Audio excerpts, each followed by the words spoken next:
What up, though? It's your boy KG Kevin Gill, and you got it locked in while being driven through the Spanish announce table. The Spanish announce table. Tom, it is episode 339 of the Spanish announce table. That's a lot of them.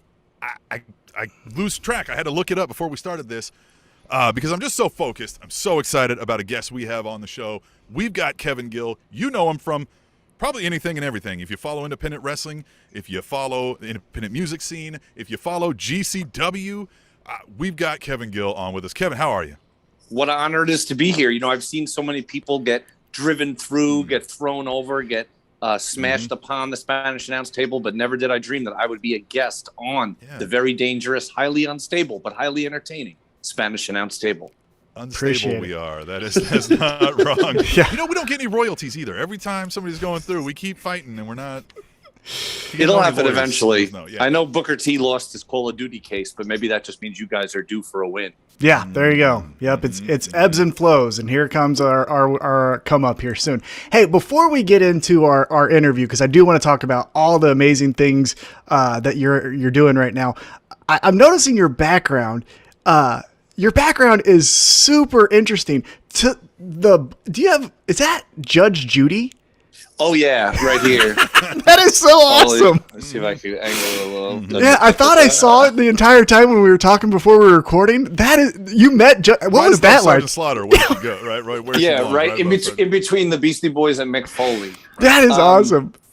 I honestly, Judge Judy, I have not yet had the pleasure of meeting, but I am such a fan of her brand of jurisprudence that I did one time send her a very nice letter and care package of video games when I was in the video game industry, and she sent me back a very nice personalized autograph. That is awesome. 8x10. Even though she makes $900 million a year or whatever, she's still a woman of the people. Yeah, I like that. No, I love it. It's great. Like, working up some, you know what I mean, playing some Call of Duty and just kind of, you know.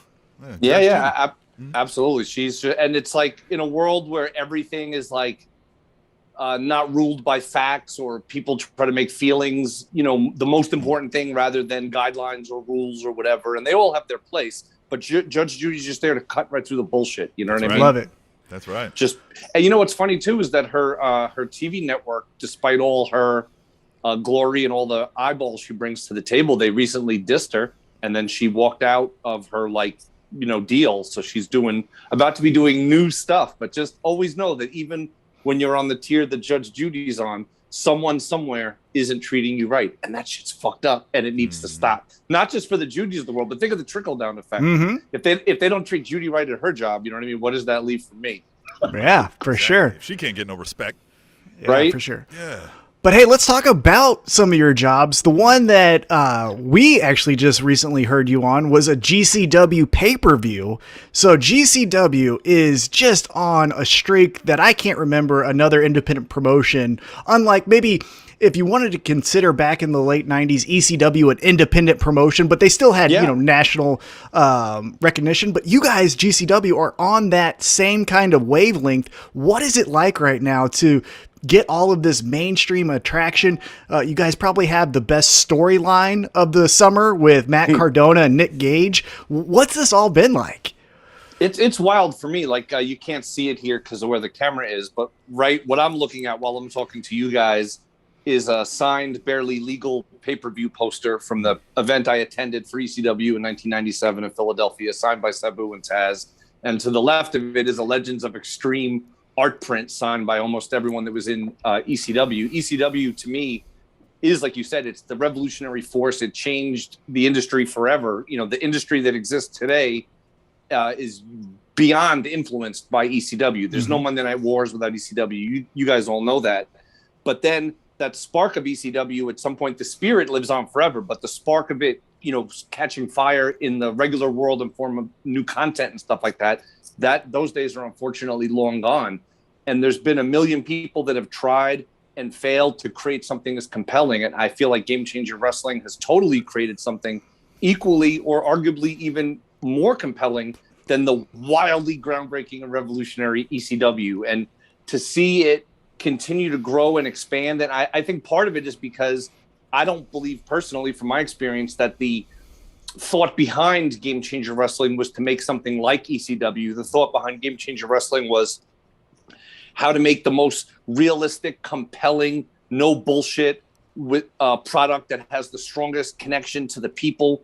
And I think that within that magic then bloomed what we have now. And what the ECW comparison that you made to GCW is one that I've made behind the scenes for a long time, and one that I'm seeing more and more fans and supporters and podcasters mention. Because to me, it's obvious as fuck. There's Game Changer Wrestling and there's everything else. And that's not just because I'm associated with them. I think those are like the facts. There's a lot of people that either are like kind of me too, like, oh, we have GCW at home promotions. Mm-hmm. And then there's people that are just inspired by, man, if GCW could reinvent themselves during a pandemic, what could I do for my territory? Or how can I bring wrestling to my region? How can I support wrestling? There's a lot of good that comes with it. Not to mention, look at now what's happening, where guys like Chris Dickinson have been able to, while still keeping a foot in GCW, are now mainstays in New Japan. And we've seen all the guys go to AEW and even WWE.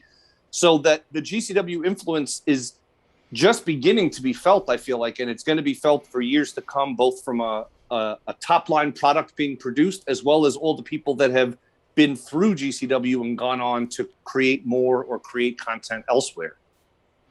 Yeah, and ECW, as great as ECW was and all the things ECW did, ECW never had an Effie, and Game Changer Wrestling has an Effie, and I think that that could be a game changer.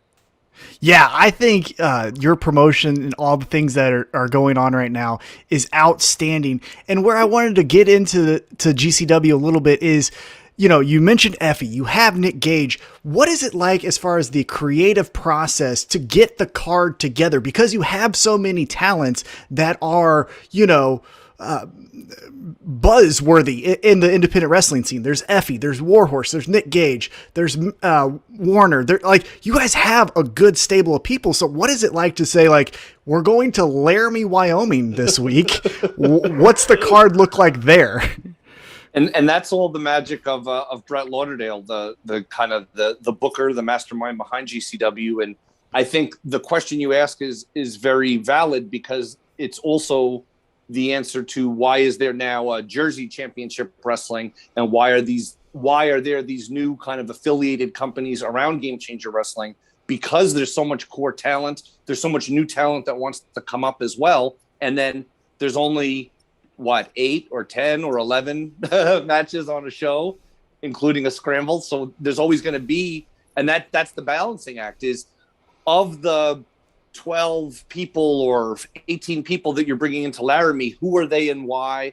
And as opposed to the Texas squad, as opposed to the Mexico squad, as opposed to the LA squad or the Chicago squad. It's crazy, but that's all on Brett kind of figuring out that magical formula of like, what is the right mix for the right town. And like you said, you have Nick Gage, you have Mance Warner, you have Effie. There's so many people, Joey Janela, and everyone's. And then, you know, guys like Jordan Oliver. There's people on the rise. There's people like Jack Cartwheel. Like, there's always new people debuting. Juicy Finale, like they debut and they're instantly over and someone. It's not even like, sure, they paid their dues. They had to get to GCW, but once they show what they could do, there's no like, oh, you're too over, let's slow you down for 6 months. It's, you don't know how long anyone's going to be around, so just fucking let them do what they do, you know, which I think is a correlation between ECW and GCW as well, which is that it's exactly that. There's no one worried about match 2 stealing the night from match 7, or don't do all your stuff because someone else will get mad. It's literally go out and tear the fucking house down. You know what I mean? And it's kind of up to the people after you to top that. And that makes for a magical experience, I think, on all sides. Well, then, as far as for you and these events, you know, you had mentioned that there's these up and coming guys and girls that come into the promotion and they're getting their foot in the door in GCW, but it's not as if, you know, you can look at all this tape from like a WWE run that they had, you know, and things like that. Although you do bring in, you know, the Ricky Mortons and Two Cold Scorpios, obviously. Sure, but how do you prepare for a card that has Two Cold Scorpio, Jake Cargill, like, you know, I had mentioned all that talent, which is amazing just to structure the card. But for you as the announcer, how do you prepare and say, like, I don't want to go all, nostalgic act with Too Cold Scorpio because he's in a match with Chris Dickinson and we got to tell this story. But also, there may be someone who loves Nick Gage who may not know of a Ricky Morton or, Too Cold. Sure. And that's the thing. It's a very fine balancing act. And if you follow the discourse on social media, there's always going to be someone that's unhappy with how it's been done. But you have to realize there's always a plethora of new eyeballs watching for the very first time. They're mixed in with people that watch every show. There's people that watch a few shows a year. And you have to kind of streamline your thoughts to somehow be able to inform someone who's never seen it before while maintaining the interest of someone who watches it every week or every month. So, I mean, what I try to do to prepare, my favorite thing to do is to just talk to the talent whenever possible. On occasion, there's stuff with travel and scheduling and shit that makes it impossible. But most times I can get a few minutes with the talent themselves just to find out more so about, like, what are they all about right now? Like, what is their vibe? What is their feeling? What does this mean to them? That mixed up with a plethora of just kind of what they've been up to lately in wrestling, a few historical notes, kind of just like a primer. Like if someone just appears on the screen and you're the viewer seeing them for the next time, like, who is this person? Where are they? The who, what, when, where, and why. Right. And just be able to paint a little picture of who they are. And sometimes I have personal experiences with the talent from traveling or adventures and etc. And those experiences can really give you a good insight into who that person is. And then you can kind of run with it. There's some talent that love when you take creative liberties, so to speak, in the commentary. Meaning, like someone like Schlack, I might think something about Schlack that's horrifying or offensive or disgusting, and Schlack will want me to say that. And there's been times where I thought of things to say about Schlack, and I'm like, this is even too much. Like, I'm not going to say it. And then afterwards, I would mention it to him, and he'd be like, "Oh no, you can say that. Please do it next time." You know what I mean? And it's all basically just kind of like that fine balance, because some people don't want you to take any liberties creatively. You know what I mean? It's like what's there is what's there, and what they do is what they do. And then you can go right to someone like a Schlack or an Effie or a Matt Justice that's just like, brother, like, I don't want to tell you anything because I just want to hear what you say. And that's a great it's an honor for me to, you know what I mean, to work with people like that who I don't know, they feel like it adds something to their match to have someone who's actually excited, actually passionate, actually cares, and kind of being the eyes and ears of the crowd at home and reacting sincerely and organically. You know what I mean? So to answer the question, I like to just do a bit of research to find out the who's who and the what's what of each competitor. But talking to them just even for a few minutes before the show really gives me a lot of just that, like, ability to really, really zoom in on who they are, what they're about, what the match is all about. Hey, I'm back. Hey. We discussed the technical difficulties, and when you know, they're very discreet, though. I wouldn't know if it wasn't for the little on-air identifier. It's bad juju to mention it, right? I think that's what did us in. You never mentioned the gimmick. All right, so let's talk about. It's not even just pro wrestling that you've been involved in. You've been all over the independent music scene. Where I first heard of you is through the Juggalo world, which was a bit of its own issues going about, these days. But I can't imagine, like, were you just one day sitting around, a long time ago and being like, I'm just going to start going all over the planet and just find concerts and wrestling shows and just like kick open doors because it's seemingly everywhere anytime I see you online. Oh, well, that's very nice, man. It's weird. Like, yeah, I think about it now, and I guess when I was a kid, those were the things that always captivated me and moved me. It was in various order: wrestling, video games, and music. You know what I mean? And from just being a fan, you could play them, and then you could read about them and whatever. But then how can you go further? With video games, I got to go work in the video game industry for a whole bunch of years and work on tons of games. And that felt like the forbidden door, so to speak, to use wrestling lingo, because especially then I used to think like, man, I meet people from all these different walks of life and bands and artists and creators, but I never met anyone at that time from the video game industry. So I part of me feels like, man, I wonder if I dreamt higher, you know what I mean? Where I would have ended up, because all I cared about was video games, music, and wrestling. And particularly not like the not to say that I didn't like the big box products like WWE and WWF in its time and all that stuff. I did. But in a world of WWE and WCW, ECW was the shit. You know what I mean? And in a world of Metallica, like Sick of It All and New York Hardcore, like that was the shit. You know what I mean? In video games, you know, you got down like, sure, Tomb Raider was all right, I guess, but Metal Slug was fucking art, you know? So I just kind of I talk about this a lot sometimes on car rides and stuff, is the idea that there was things I was interested in. So I tried to consume as much as I could to learn about these things, to learn about the people who make them and how it happens, and then try to learn enough that I could become a part of the process in some way. Like with bands, I would see bands that weren't getting an opportunity to play places. And I would think, well, why doesn't this band get to play places? And I would find out, well, they don't know how to get out there and send your tape to a fucking venue and then call the venue and follow up and do it again and things like that. So you'd start finding little inroads that led to putting out records. You know what I mean? So putting out records kind of gave me a foundation in life, because it was like proof of concept in a way. Instead of like, I like this and I like that, I still did. But now it was like, here's this record. Like this band went in a studio and then the masters got sent to a pressing plant and the shit got packaged up and it has, you know, logos and icons and it's advertised and I fulfill it. You know what I mean? Like if you order it, you get it from me, wholesale, retail. By doing that, that is essentially, you know, it's a complete business. It's production, it's marketing, it's branding, it's all of that. So doing that and having something to show from my fandom and my support of what I liked led to me getting a look in the video game industry, because I also had something to show. It's not just like, oh, this guy loves games. Like, yeah, I love video games. So yeah, so what? So does everyone. Right. But hey, this guy loves video games and he knows how to get shit done on here's a guy who has a DIY mentality. Let's plug him into a video game budget and get everything done for a third of the price that someone else would get it done for. Right. You know what I mean? Right. So they all kind of led to each other. And I feel fortunate, you know what I mean? Just to be able to always try to give back and to contribute whatever I can, but to learn from the people that did it before me or blazed the trail or paved the way. And that's across announcers, wrestlers, bands, all that, you know what I mean?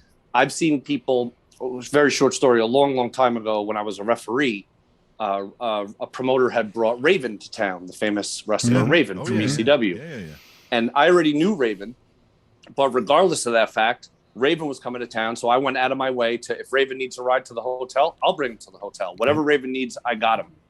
And I remember like so to speak, a 60 miler or a 40 miler, as they say, someone who's like a big deal, but never leaves a short radius from their house. But they were kind of looked upon as a vet at the time. They were mocking me in front of everyone for like, oh God, why would you want to be trapped in a car with Raven? That sounds like torture or whatever. And I'm just thinking like, how stupid must you be? Like I got to sit and listen to Raven. I mean, sure, we also watched like America's Got Talent or whatever, because I think there was that show, one of those weird shows. He loves it. Right. But just getting his take on things, seeing things through his filter. Someone like him has so much to offer. The other night, I got to have dinner with Ricky Morton in Laramie, Wyoming, with the whole team. But I ended up sitting right directly across from Ricky, and it took them like over 2 hours for our food to come out, which is insane. And normally, I'm an asshole about that stuff. I'd be all annoyed and whatever. Wrestlers don't take well to that. I didn't give a fuck if the food ever came, because I was just listening to Ricky talk, and that's the gift. Like, in other words, if you're looking at things like, why would you want to be around that person that's been around longer than you? You're completely missing the point of what this is. I would pay money to be able to sit. People do pay money to sit and be schooled or coached or, you know what I mean? By people pay money just to hang out with some wrestlers. You know what I mean? Just to hang out with them. Or look at their pictures online or whatever. Yeah. So, and a thing that sticks out, and I think that undoubtedly probably helped you along the way, and it even comes across just when you speak here, is something that you've pushed out. You even kind of branded, even if you will, but I think you call it PMA. It's positive mental attitude. Tell us a little bit about that. Absolutely. I mean, PMA to me comes from the Bad Brains. Again, bringing it back to hardcore punk rock music and stuff. The Bad Brains got it from an author named Napoleon Hill, who had put out a book like decades prior called Think and Grow Rich. And it's just about, and like you said, I've had it in my life without knowing what it was, and then kind of fully understood it, because if you put positive energy into what you're doing, and you have kind of a high standard. I have a high standard myself, but if you put that positive energy into what you're doing, it's going to come back to you in some way, in some form. Like there's a lot of people that I've helped along the way, or people that got to go other places or got to learn from it. And to me, especially in today's world, like I look at people on social media, and these are people who are almost in the realm of what I'm talking about. Like people who are like, oh, I'm a great artist, or I'm a great photographer, or an up and coming wrestler, or a promoter. And they get so caught up in the clout chase of shitting on everyone and everything online. Mm-hmm. And I always use the example, these kind of businesses, whether it's music, wrestling, or whatever, you have to be good, you have to be talented. But a part of it always comes down to is, do I want this person in a car with me for 6 hours? Do I want to be in a room with this person all fucking day? And if there's 100 people for the gig and you're a fucking asshole, you know what I'm saying? You might have a 99% chance of not getting it. And I see so many people that close doors on their career and close doors on their ability to learn and grow from the people that are up the ladder from them. It doesn't mean those people are going to be up the ladder forever. But when I got started in video games at Rockstar Games, I got to, one of the first guys I worked with was like a video game industry OG. Like he'd been there from the first video game system, not at Rockstar because it didn't exist, but in the industry. I would work a 12-hour day, and then if he was still there, I'd go sit in his office and we'd have a beer, and I would just ask him questions that I thought of when I was a kid about how did this work on Commodore 64, and what was this process? I wasn't kissing his ass. I just literally wanted to learn everything I could possibly do.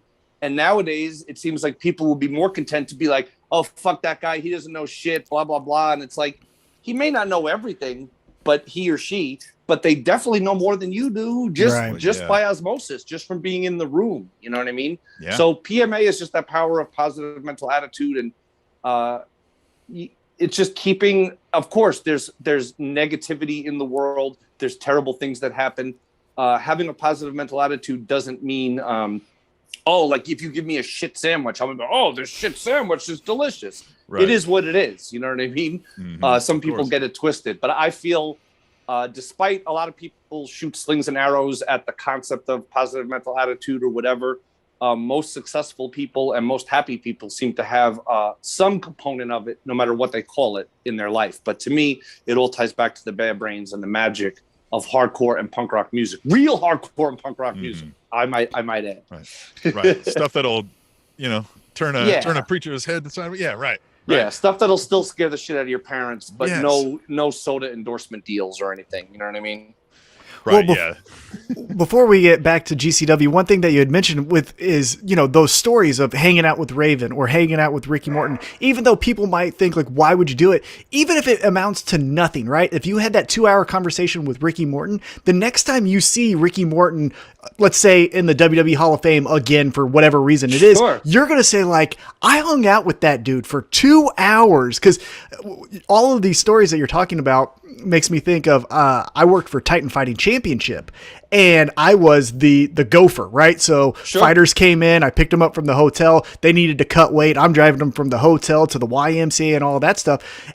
And right, like to your point, like people are like, oh, well, why are you doing that? And you're like, that's you know what? They have you do that. Yeah. And it's like, you know what? I talked to like John Donaher, who's the best jiu-jitsu guy in the world. And we just talked about, fruit. Who cares? But it's like, I have a story with this guy who I look up to. So yeah, I love the eagerness to say like, even if nothing comes from it, I'm going to see this as an experience to say like, I have some things to look back on and say like, I had some fun. So I loved all the stuff you're saying there. And a key detail, if someone is watching or listening and they find themselves in a situation like I was in, one of the key things I can tell you is when Ricky Morton's talking, he's talking.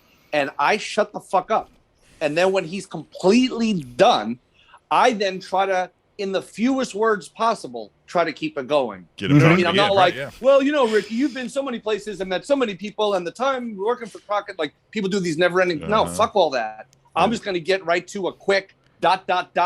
yes, and like, please go on. You know what I mean? So you weren't telling him I should cut his hair and maybe. No, you know what I mean? But then I will. And again, this was not someone on the GCW crew, but there, there were some local people that worked on the gig as well.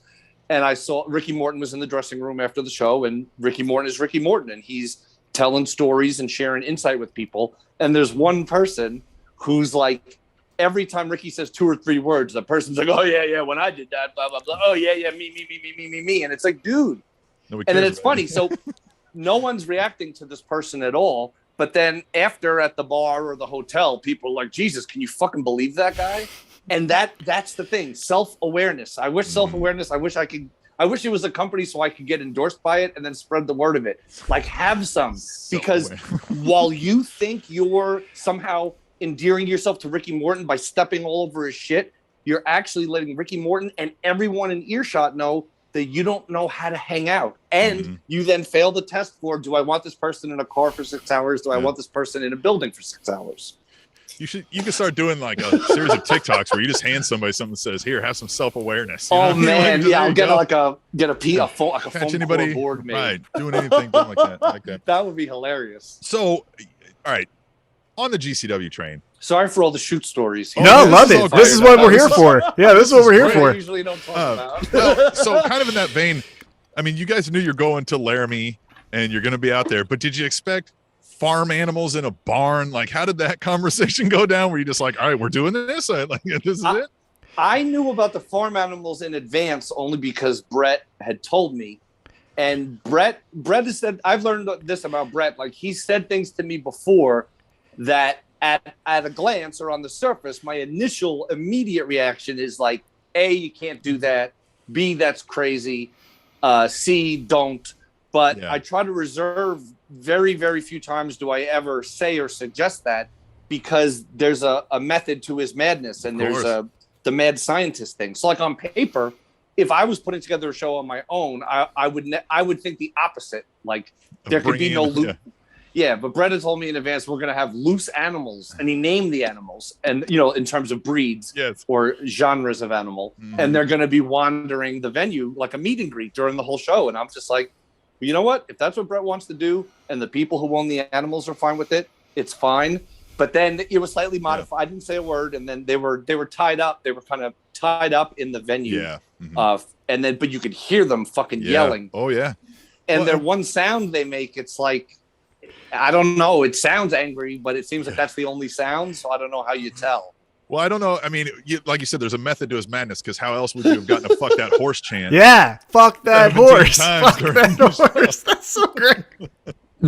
I asked them right before the show started. I knew that Manders was going to do the entrance on a horse, and I was like, "Is there anyone else that's riding an animal or whatever?" And he's like, "Jimmy Lloyd is going to be riding a donkey," but he always likes to joke about Jimmy Lloyd, so I'm just like, okay. But I could tell he's like, "You believe me, right?" And I'm like, "Okay, well then I know he's for." Okay, yeah, I do. Yeah. And then I'm like, "Which donkey?" I was like, "That little baby donkey that, as I refer to, I'm like the child donkey or whatever that's outside." Yeah. And he's like, "Yeah." I go, "Can that donkey hold Jimmy Lloyd?" And his answer is, "It's fully saddle broken," which is okay. That's cool. Doesn't answer the question. Right, yeah. Yeah. But in the end, possibly right. He definitely has the ability to have a saddle on him. And as you guys saw, the donkey gave up halfway through. But all of that just made it magic. It's wild, to think about, because there's nothing to it but to do it. Like whatever vision he has a proven track record of bringing it to the world. And if he hadn't already thought of doing crazy shit in other places, I would have been more like, how are we going to do a show in Laramie, Wyoming? They haven't even had wrestling there in almost 10 years. And that was a WWE house show. But no, like, I just know that he has the vision, and then it's a small team, but it's a small team of GCW people. There'll be a few people on the ground, a few people behind the scenes. And somehow we're able to bring an experience to Laramie, Wyoming, and possibly make Laramie like a new hub, a new place, because there was hundreds of people who showed up. Like when Mance Warner came to the ring, they're going wild for him, but they don't know his name. So they've never seen him before. They're in love with him. So they start chanting "Simple Man" because his music is the song "Simple Man," but it's like "Simple Man, Simple Man." And that was just one of at least 15 chants that they did, like MDK all day, MDK all day. It was all these new chants. It was a whole organic experience. And I don't know, it's hard to explain really. And like if we hadn't done it in Japan, if we hadn't gone even further away, I maybe would have been like, whatever. But the track record is there. You know what I mean? Yeah. And it's broadcast to the world. It would have been enough in a way to just deliver a dope event there. Mm-hmm. But we delivered a dope event to those people that got so hot, the fucking 8 cop cars or whatever. Oh, that was awesome. That's and awesome. then the fans at home got to experience it. You know what I mean? To work the town into a shoot is just chef's kiss of like in 2021, because this isn't 1984. You know what I mean? Correct. It's one thing to like in 1984, Harley race and someone got a little too much, and this Harley is 20 actually pistol whip somebody. Yeah. No, this is always had the biscuit. Yeah, but like this is 2021, and to work a town into a shoot, oh my god! If I could have like given an award out, you guys would have won whatever I could have thought of. It was the best. It was funny. I told the story on Spaces, which is kind of a disposable medium on Twitter, but I'll let it live on here in perpetuity. So I went in the dressing room right after the show, and I was sitting there at the table when the cops came into the dressing room. So, they're not interested in me, so I'm just a fly on the wall. So they come in, and the promoter's like, oh, the police are here, and they want to speak to the people from the main event because, the police think that there was a real incident or like a murder, type, severe beating, whatever that happened. So Nick Gage, thankfully, I don't know where Nick was, but thankfully he just was not in the dressing room at that moment. But a fully dressed Mance Warner was. And Mance is like fully on the opposite side of the dressing room. So Brett kind of puts that spiel out there to the room and to Manser to kind of be like, just let him know you're there. But did you expect farm animals in a barn? Like, how did that conversation go down? Were you just like, all right, we're doing this? This is it? I knew about the farm animals in advance only because Brett had told me. And Brett has said, I've learned this about Brett. Like, he said things to me before that at a glance or on the surface, my initial immediate reaction is like, A, you can't do that. B, that's crazy. C, don't. But I try to reserve very, very few times do I ever say or suggest. I'm like, holy fuck, because he just took it to another. Yeah. It all now depends how this cop reacts, because you're just downplaying their involvement to such a degree. And then you're just basically asked, like, if some person came up to him with a pen, oh, you want to take a photo with me? So the cop, I'm like, oh, fuck, let's see how this cop reacts, because that's going to tell the whole story. And the cop just kind of looks at him and then is like, I don't know. Do you want to take a picture with me? Like, kind of laughs instead of being like, hey, fuck you, asshole. Right. Mm-hmm. Yeah. And then I'm kind of like, it's a show. Like, these are performers and they're performing. You know what I mean? So the cop's like, you're okay? Manser's like, nothing's hurt but my tongue and my pride because I lost the match. And they're like, your tongue is hurt? And he's like, I got a staple in there, but that's it. But I just love it that my pride is hurt. Yeah, I lost. Pride is hurt. Yeah. Oh, what a Mance Warner may have been surrounded by multiple authority, but Mance Warner never surrendered his character, never surrendered his presence, never surrendered his ID.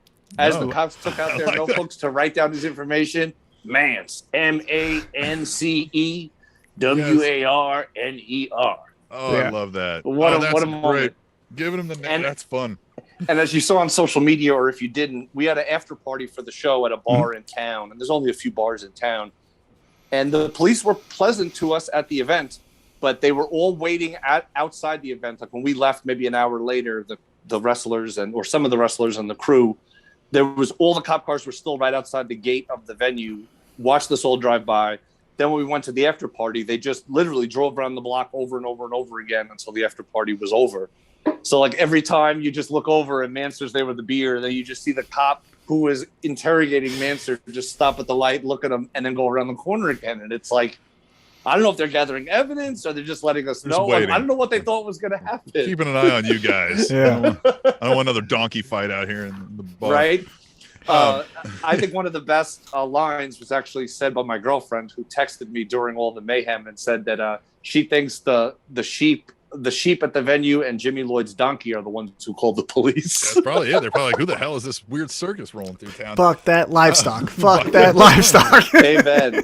So, all right, since we're taking up all your time because, God, this is a fun conversation, let's run through our Cinco Preguntas. We ask every guest these 5 questions. These are, we'll ask you a question you can answer, but feel free to expand on your answer and why. Sure. So the first one is, who's your favorite wrestler of all the times? Ooh. If I had to say my favorite wrestler of all the times, just because of legendary status and all that, Bruiser Brody, man. Never forgot. Yeah. And of course, I could get into different eras, favorite wrestler today, favorite active wrestler, on and on. But Bruiser Brody of all time, Terry Funk, right, like almost on the same, you know what I mean? Like gods of the shit. And the same thing, people that did stuff that there would be no ECW without what those guys, Terry Funk, very personally involved. Bruiser Brody, just the rebelliousness, you know what I mean? Down boy. The rebelliousness. She loves Bruiser. She's just agreeing with you. Yeah. She's like, Brody? Brody. Yeah. Terry Funk was Mick Foley's favorite wrestler when we asked him. 100%. One funny story is many years ago, I was at one of these things where like all the fans pay, and then there's like a breakfast scenario. It's like breakfast and questions or whatever. Yeah, sure. And Stan Hansen was one of the people at the thing. And I'm just sitting there, you know what I'm saying? I'm eating my pancake and like getting knowledge dropped on me. And, people do those questions like, Stan Hansen, you've wrestled in Texas, in Japan. You've faced so many opponents, some of the toughest men of your career as you traveled up and down the roads. And you did this, and you did this, and you did this. And everyone's like, oh, God. And then finally the person will be like, who is the toughest man you ever faced in the ring? And Hansen would just be like, Brody. And then like a few minutes later, someone else would do a similar never-ending question about something, and one he'd be like, Brody. And one of my friends from the band No Redeeming Social Value, he was with me at this thing, and to this day, if someone asks a really long question, he'll just in that gruff voice say, Brody. Because it's just like it's just the ultimate like. Well, what the fuck? Yeah. How do you get from St. Louis to Jersey? Do you go this way and this way and this way? Brody. That's all you have to say. It doesn't matter. Air travel has revolutionized both the wrestling industry and society as a whole. When flying from Japan and to Texas, which was a 19-hour flight, who would be your favorite seatmate? Brody. The best. I love it. All right, as we move into question number 2. Now, you've been a ref, so you can answer this as far as being in it and also just as a fan. What is your favorite match of all time? Oh, my God. It's even harder, isn't it? Yeah, I'm really bad with like the favorite wrestler. I finally trained myself to have an answer. Favorite match ever, man. There's so fucking many. Yeah. Well, what are some of it? You don't have to narrow down to one either, obviously. You know what I mean? What springs to mind lately? Oh man, the old Independent Wrestling Network, and for $9.99. I'm just gonna go with the totally bizarre and surreal because I just love this match. It's the grocery store death match. It's from Japan. It's little known, and it's fucking insane. It's absolutely insane. I can send you guys the link to it if you want to watch it yourself or in the description because it's not like anything you've ever seen before, and it's so fucking bizarre. It can't be with a name like that. But that said, if I could, that as just an all-time what the fuck. Yeah. But in modern times, I got to actually call the entire series between Blake Christian, who's now in NXT. I forget his new name. I'm trying to forget. You know what I'm saying? They change everyone's name. They change everyone's name, and they even change the name sometimes when they're there.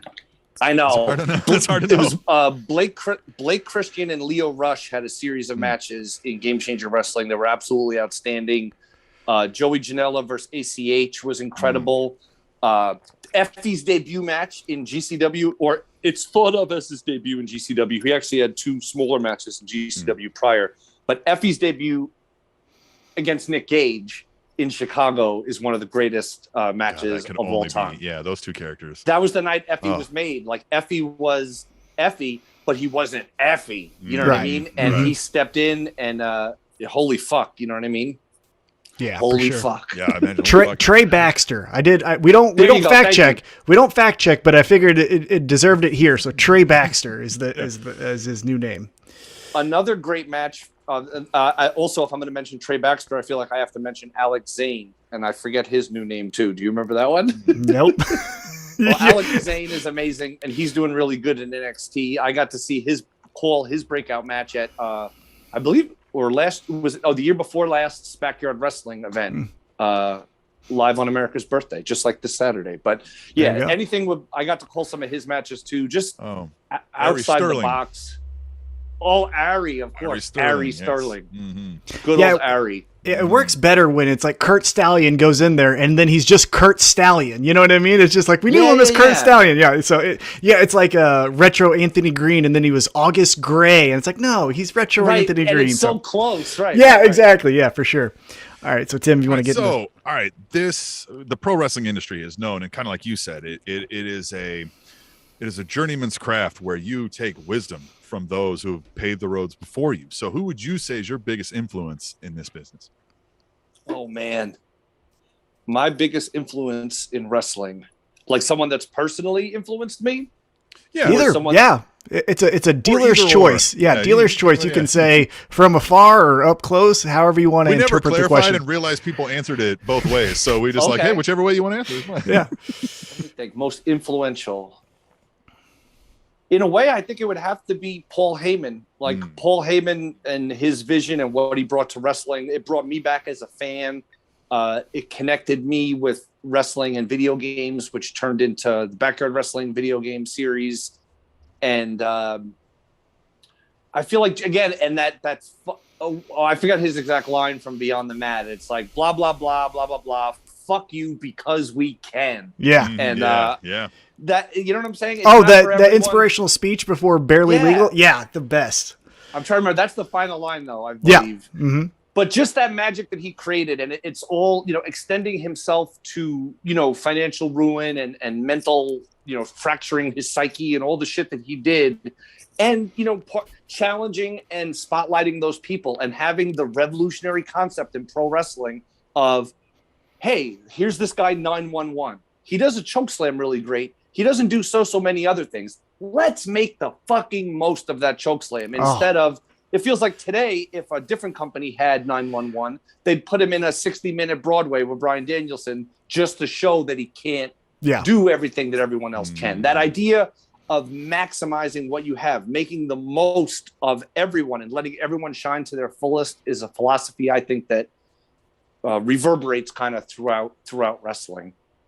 Yeah, and to follow up on that, because this is just fun conversation, is another thing that he does well, and that I also think that GCW does well, is they don't try to, like, if you're using 911 as the example, they don't then say, we're going to add, like, sound effects to when he throws them up. It's just like, we're keeping it simple. This is fucking cool. Hey, look at this choke slam. How and then cool it's like, would it have been if a train sound happened? Yeah, you know what I mean? Huh? Well, but what I'm saying is a dial tone over the PA. Yeah, like, exactly. Right. Yeah, but just like with GCW, there's so many talents that it's like, this is what they do fucking cool. Like, we don't need to add bells and whistles and all this other stuff. It's like, no, just check out Nick Gage in a death match. We don't want to have him, doing, Broadway theater type of promos, because that's fucking dumb. Like, it's not Here him. Comes Nick Gage with his ventriloquist. Yeah, exactly. You know what I'm saying? Yeah. Yo, I just let the artist be the artist. Fucking doll. Yeah, exactly. It's Who touched my doll? Yeah. Yeah. No, they let the artist be the artist, I think, is the good tie-in that also has that, like, where it feels the ECW, GCW, tie-ins kind of. That's what I admire the most right now about GCW is just the raw, authentic pro wrestling presentation. So it's very admirable. And thank you, man, on behalf of everyone at GCW. One of the things you said earlier was, like, how sick is it, and who would have ever thought that Nick Gage would be in a feud with Notorious Doll Collector Matt Cardona. But what's even crazier is that he's in a blood war with standout doll collector Matt Cardona while in the midst of having an issue with Jon Moxley. Yep. You know what I mean? And that this is all playing out in Game Changer Wrestling. And it's delivering some of the best work of Zack Ryder, Matt Cardona's career. And obviously Moxley's Moxley. But Moxley chooses where he wants to be. You know what I mean? He's not in GCW because obviously he's not forced to be. No one at AEW is making him do it under contract. He wants a piece of Nick Gage, whether that will pay out for him or Matt Cardona in the long term, I don't know. But the fact that they're there speaks volumes. Yes, definitely 100%. All right, so let's get back into our 5 questions here. Question 4. Question 4. What is your favorite pro wrestling term as far as babyface, heel, skin the cat, those type of terms? What's your favorite pro wrestling term? I'd love to hear you list like 15 more of those. Yeah. I love gimmick. Gimmick is just great because it's I could use it in real life. It covers everything. You know what I mean? Yeah. Literally every object, every verb, adjective, person, place, thing. Yeah. Gimmick. So gimmick is pretty great. Jobber is pretty great. J-Brone, kayfabe. But the king of all, I think, is fucking what I said. It's gimmick. Yeah, it's as versatile as fuck. Is gimmick. Yeah. You can use it in anything. I use it in my regular life all the time, and people still get it as like well. They understand it, but then you can tell like who understands gimmick versus just the term gimmick, right? You kind of see somebody perk up. And when you think of it, of all the different uses, you know what I mean? Because if you're talking to someone who loves to smoke pot, gimmick is pot. If you're, it's anything and everything. So choose wisely. Kayfabe is great because you could also use kayfabe in mixed company or whatever, and people won't know. Like I've had scenarios where some random person is like, that's not involved with wrestling is like trying to ask everyone like, oh, and where are you going after? And I'll meet you there and whatever. And I'll just be like, kayfabe. Yeah. You know what I mean? Like Ixnay on the address passing here. Let's get the fuck out of here. Everybody tell this dude, this dude's not invited, right? Yeah. Right. Yeah. All right. Yeah, okay. I think gimmick. Gimmick is a good one. Yeah, we like that one a lot. All right. So this 5th one, it's not even really a question, but it's easier to say. This is that curveball. This is that curveball. This is a more of a hypothetical situation, and we're going to test your creativity, right? We're going to put you on the spot here. Well, this is actually I'll do good at. As long as I don't come up with something that's my favorite, I can do. Shine. No, this one is good. All right, so we're going to pretend like we're all sitting in a room and we're booking, right? We've got the pencil. Okay. We're booking you, KG, Mr. PMA, to the top, right? Whatever this is, whether it's your WrestleManias, your All Out, whatever you consider the biggest thing, right? For the biggest prize, you versus Tom. You got to give us the storyline. Well, Tom and I came up together. We grew up in the same town. We were like brothers because neither of us had a father or a brother until we found each other. But when we got our first job, there was one promotion available, and Tom kind of threw me under the bus a little to get the job. And it said in series, it kind of planted a seed of dissent, a seed of distrust. We put it behind us. We went full force into our wrestling careers, but it started to rear its ugly head again, and it brought back a lot of feelings and a lot of anger and a lot of frustration. And that's why this Saturday, Tom, we're going to fucking settle this once and for all, forever. What you did to me at the job, what you did to me at my new job, fuck that shit. It's on like Donkey Kong. I love it. All right, so the big question then is, we leave it up to you. Who's going over? Me. Oh, because I cut that promo. That was great. It was great. I cut that fucking promo to lose? If I hadn't cut that promo, I can't see my character losing after cutting that promo. Right. But if I hadn't cut the promo, I'd be count to 5, brother. Totally wouldn't have cut the promo either if I'd have known, man. But I just say it came out of me. You know what I mean? Yeah. Totally. All right, so let's give everybody the plugs. Where can they find you? What's your next thing you got going? Like, what do you want people to know about and to find you? Well, this Saturday, this Sunday, July 4th, America's birthday, Game Changer Wrestling presents one of its most controversial shows of the year from an undisclosed location, Backyard Wrestling 3. This one is co-headlined by a battle that's taken over Instagram Live. It's taken over Twitter Space. It's fucking the world famous CB, the artist formerly known as Cheeseburger, taking on that man, Nasty fucking Leroy. That, we all know. Let me just say that. So that's where you can see me this weekend. Game Changer Wrestling has events coming up in July, also from Texas and other places. You can catch me there on commentary on social media at OG Kevin Gill. On Monday nights, Get High and Watch Wrestling with Ron Funches, super comedian, actor, and nemesis of Tony Deppen, Ron Funches, on his Twitch. And then you can catch me on my own Twitch sometimes too, lately doing, what do I call it? The wrestling stimulation, the surreal and the sublime, where I simulate matches with Fire Pro Wrestling between people like Jimmy Valiant and Bam Bam Bigelow in an exploding barbed wire match, or Randy Savage versus CM Punk in a cage, or Marcus Crane versus Great Sasuke.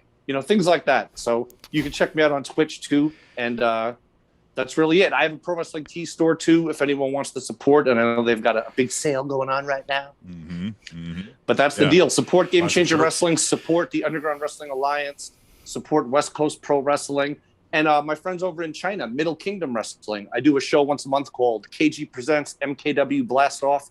And it's the first opportunity for fans in America to see wrestling content created, produced in China by wrestlers who were trained in China. It's like a whole different world. We're seeing some Chinese stars come in to WWE and NXT now, but here we now have a direct pipeline to that talent and to a whole new scene. And I love that the art form of pro wrestling, that flag, if you will, is being taken around the world, because it is an art form that transcends age, race, gender, all that shit. And it's wonderful. The Chinese promotion is available on Fight TV on YouTube. Or YouTube. It's on YouTube. They have a lot of Chinese language content, which you'll find under the name MKW Blast Off. Okay. But then once a month, there's kind of like a best of show that I host and commentate on in English, and that's called KG Presents MKW Blast Off. Nice. But either way, it's Middle Kingdom Wrestling, and they have hours of content for free to watch on YouTube. Awesome. Nice. I like they gave you top billing on that one. That's good. Yeah, that was their idea too. They actually had it as Kevin Gill Presents, but I feel like embarrassed to say that. You know what I mean? So like KG Presents feels, you know what I'm saying? Right. Yeah, no, of course. If someone else said it, if you guys were like Kevin Gill Presents, I'd be like, fuck yeah. Right. If I have to say, yeah. Like, let's keep a little more cash, guys. Yeah, I don't want to. Come on, I feel embarrassed. Right, for sure. Dude, I can't thank you for coming on and talking to us. I can't thank you guys, man. We told you a half hour. It took awesome. an hour. It's fine. No, but this has been great, man. We appreciate everything you do on the GCW and everywhere else you go, and keeping the scene alive and keeping the positive mental attitude flowing. It shows, like I said, and God, I mean, can't say enough thanks for you, and we hope to talk to you soon, man. Definitely, man. I'd be down to come back anytime, and sincere and appreciation and thanks to you guys for not just having me on, but having such a professional show, for caring about your show. And even in how you approach people to be guests on your show is so professional and cordial, and light years, quite frankly, ahead of how many people act and conduct themselves. So I'm a big fan of people who conduct themselves in a way that would work in the real world. Because if you conduct yourself that way in wrestling, you're like a nuclear scientist. You know what I mean? Right. Oh, yeah, for sure. You're like, you know what I'm saying? Yeah, we've been there. Yeah, we've seen some respect. of that. Yes. All right. I appreciate you guys both, and much love to the Spanish Announce Table and everybody watching. The Spanish Announce Table. Well, Tom, that was fun, man. Kevin Gill is just he's fun, right? Like you have fun when you talk to this guy, when you watch his videos, when you listen to him do a commentary. He's a fun dude.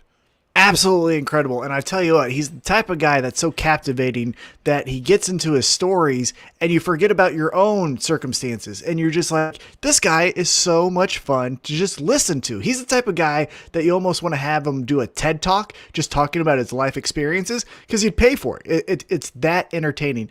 Also, we didn't mention it during the interview, but we wanted to mention it now. Shout out to Kevin, the OG Kevin Gill, and the GCW team over there for giving us a shout out during their last pay-per-view that was in Laramie, Wyoming. They gave out a shout out to the Spanish Announce Table Twitter account. So thank you guys so much for doing that. That definitely brought some new eyes to us, as did Kevin's interview with us. So again, thank you so much for that. But yeah, awesome guy. That was a great time. Flew by too. We actually, you had to point out like, hey, let's kind of wrap it up because we're taking up all his time. And I'm like, I felt so bad. Shit, yeah. I felt so bad. I was like, all week, felt bad because we're like, usually, peeking behind the wheel,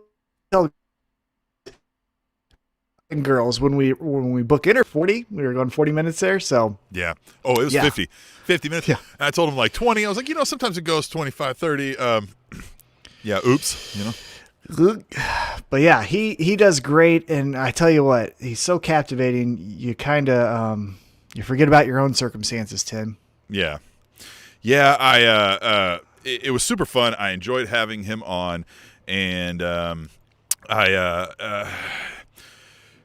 Kevin Gill, it's super fun. Getting into GCW was watching this most recent thing was really fun. Was that he it feels real, you know what I mean? Like it feels real, and like it just like the whole the whole aspect of that show just felt like honest, if I could say that, you know. But let's get into something here, Tom. I want to bring up. We need to talk about something here. It's the MJF coin. Even the graphic is a little wrong. It's even less than the 325. I forgot to change that part because, I was rushed to get this Kevin Gill interview off. But it is down 16% this week, and now it's 69% overall there. So, Tim, I got to tell you some things because we're friends. Right. Some things have happened because of this coin. Okay. So first off, thank you so much for giving me a background, but I am not home. Yeah. They have taken the car. Mm-hmm. They watched the podcast episode. The car. Yeah. And they took the car. Yeah. I told you that you shouldn't have got the car. Yeah. Because of that, my wife now is not allowing me back into the house. Sure. Yeah. So where are you? Wait a minute. Where are you then? You didn't tell me where you're at yet. Well, we've talked about it before. Uh-huh. I'm in Papa Shango's basement. Okay. Wait. How did you afford that place? He charges like a couple $100 an hour for studio space. Don't ask questions you don't want the answers to. Okay? Yikes. Okay? I did what I had to do to get to a spot where we could record the podcast for our listeners and for the YouTube audience. Okay. Hey, appreciate your dedication, Tom. Tim, I haven't ate in a week. So thank God to our beer sponsor of the week, Big Josh. This is the first substance I've consumed. Sustenance. Well, this is the first substance I've consumed since getting to Papa Shango's library or basement. I'm in the basement. But thank you for the sustenance, Big Josh. Big Josh, I tell you what. Let me start with the first compliment towards you, as we do with every beer sponsor of the week. See, the dogs are even after me. I am not in a good spot. But Big Josh, you give life to people. Literally. You are a life giver. And I thank you. Yes. I heard Big Josh on his way home picked himself up some beer and made sure to hold the door open for everybody that was had just got out of their car and you know what I mean was entering the liquor store at the same time. That's how swell of a dude he is. And he told us, he sent us over the money, which you can do. You go to SpanishAnnounceTable.net. There's a donate link. May or may not work. It didn't work for Big Josh, but you can always just go to PayPal and enter in tableshow@gmail.com and donate some money and say, hey, go pick up this kind of beer. We found it. There's only a few places in the metro area. We found it and we acquired it, and it's a Beta Purple Haze. Clouds of real raspberries swirl in this tart and tantalizing lager, brewed with Pilsner and wheat malts, along with Vanguard hops. Let the scent of berries in this hazy purple brew take your taste buds on a harmonious journey, inspired by the good vibes and free spirit of New Orleans. Brewed in San Juan, Mexico. No, I'm just kidding. Big Josh, yeah. I'm declaring it on this day in Spanish Announce Table universe. July 1 will forever be known as Big Josh, the Rebel Trucker Day in the Spanish Announce Table universe. You're giving Tom I'm declaring life. It. Literally, you're helping Literally, Tom extend you his gave life. me life. Because Papa Shango ain't feeding this guy. I have not been fed. I don't even know if I'm looking at anyone. I don't trust that I'm actually talking to Tim. This could be an hallucination, but I do know that I'm drinking Purple Haze provided to me from Big Josh. Purple Haze so thank you so much. This is really good. It does taste like raspberries. And Tom, I heard that Big Josh smells like a field of raspberries.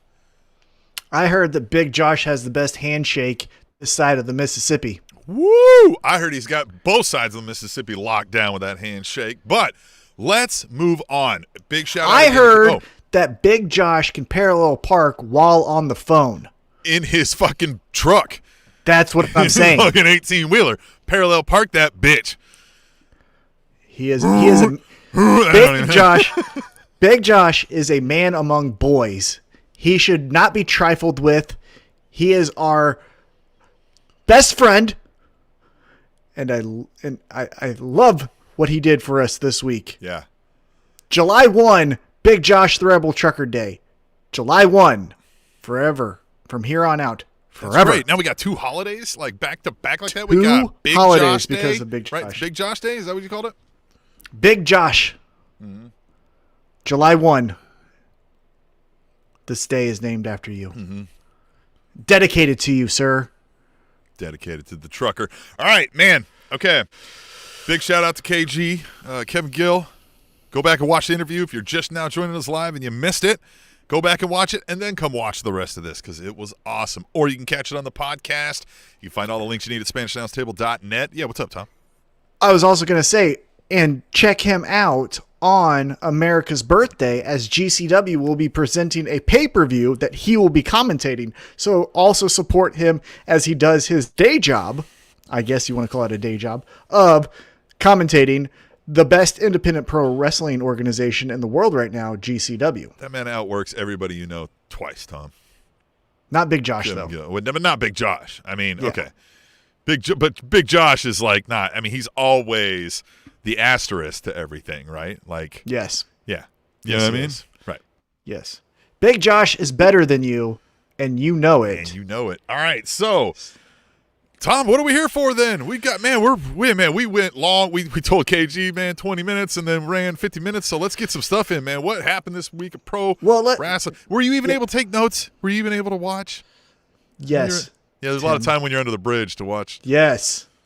some wrestling. I know how to watch my AEW, and I watched my AEW. We had 2 episodes since our last podcast, but let's talk about the most recent one, and then if anything trickles into the last episode, we'll get to that in due time. But let's kick it off with AEW from last night. It started off with just a banger of a match. El Zero Meadow Pinta and the Mad King himself, Eddie Kingston. Yeah. Still not sure exactly if I feel 100% behind this match behind this team, because it does feel like Penta should be with Rey Fenix and Eddie should be with Jon Moxley. But regardless, they took on the AEW Tag Team Champions, the Young Bucks, in a non-title match, which if Eddie and Penta were to win, then they would face them for the Tag Team Championships. Eddie and Penta get the victory over the Young Bucks. Tim, what did you think of this opening match? I liked it, and this was some good work by the Young Bucks. Did their roles really well here. They were some really cheesy fucking like Jesus Christ, these guys are annoying heels, right? I think they hit their spots well. I thought this was a really good match by them to really be like, God damn, I really want them to get fucking kicked in the nuts. Now, Tim, I had to sell my razor, as you can tell, to get to this podcast episode. But what did you think of the shaving from the Young Bucks as they support and show off their porn stash as it is? Yeah, it's almost like they were doing Evolution Triple H, you know? Well, Kenny Omega was, at least. Now, I liked, again, like, it's good heel stuff, right? Like, I used to know a guy in the military who had that kind of thick facial hair. He could do whatever, right? He could come in every 3 days and do something different. And literally, he'd be in, like, we'd have these locker rooms, and he would be like in the thing, and he'd be like, what am I going to do today? And I'd be like, you should do, like, the top line sideburn within like the underline coming underneath. He was like, that's a stretch. I don't know if I can do that. Maybe I'll do, you know what I mean? Like we would do like the handlebar someday because he just had it. And so like, why wouldn't you, right? Like, why wouldn't you get that heat when you're a heel? Yeah, I think it's interesting. I think it's fun too, right? Because again, it's stuff that makes you say, well, obviously they're the bad guys. A casual wrestling fan who watches that match, not knowing anything about anything, is going to know, well, the 2 guys that look like goofballs I shouldn't like, and so I'm not going to like them. Screw the Young Bucks, which you're right. But what now we will get from the fallout of this match is next week, their first show on the road, back on the road, I should say. It will be Eddie and Penta taking on the Young Bucks for the Tag Team Championships. What do you think, as we kind of prognosticate, what do you think will happen in that match? Nice. Tim? You know, You think we're getting new champs? I don't think so. You think we're getting Eddie turns on Penta? We're getting back to heel Eddie? No, I just think the Young Bucks will find a way to like do it and like, you know what I mean, like get something done. You know what I mean? I don't know. Yeah, maybe that. Here we go. So, yes, Pac gets involved maybe and like really throws it down. Then maybe we get an actual square up between Pac and Eddie Kingston. Have we got that? Or we get Penta turns on Eddie. Right? Yeah, Penta. Right? Yeah. So we could do that and get away and get the Young Bucks moving on down the line. I don't think this is the team that they're like, this needs to be the tag team champions, unless they just want like, hey, Eddie needs something to do while John's out, and you know, they seem to be giving him he had that impassioned speech.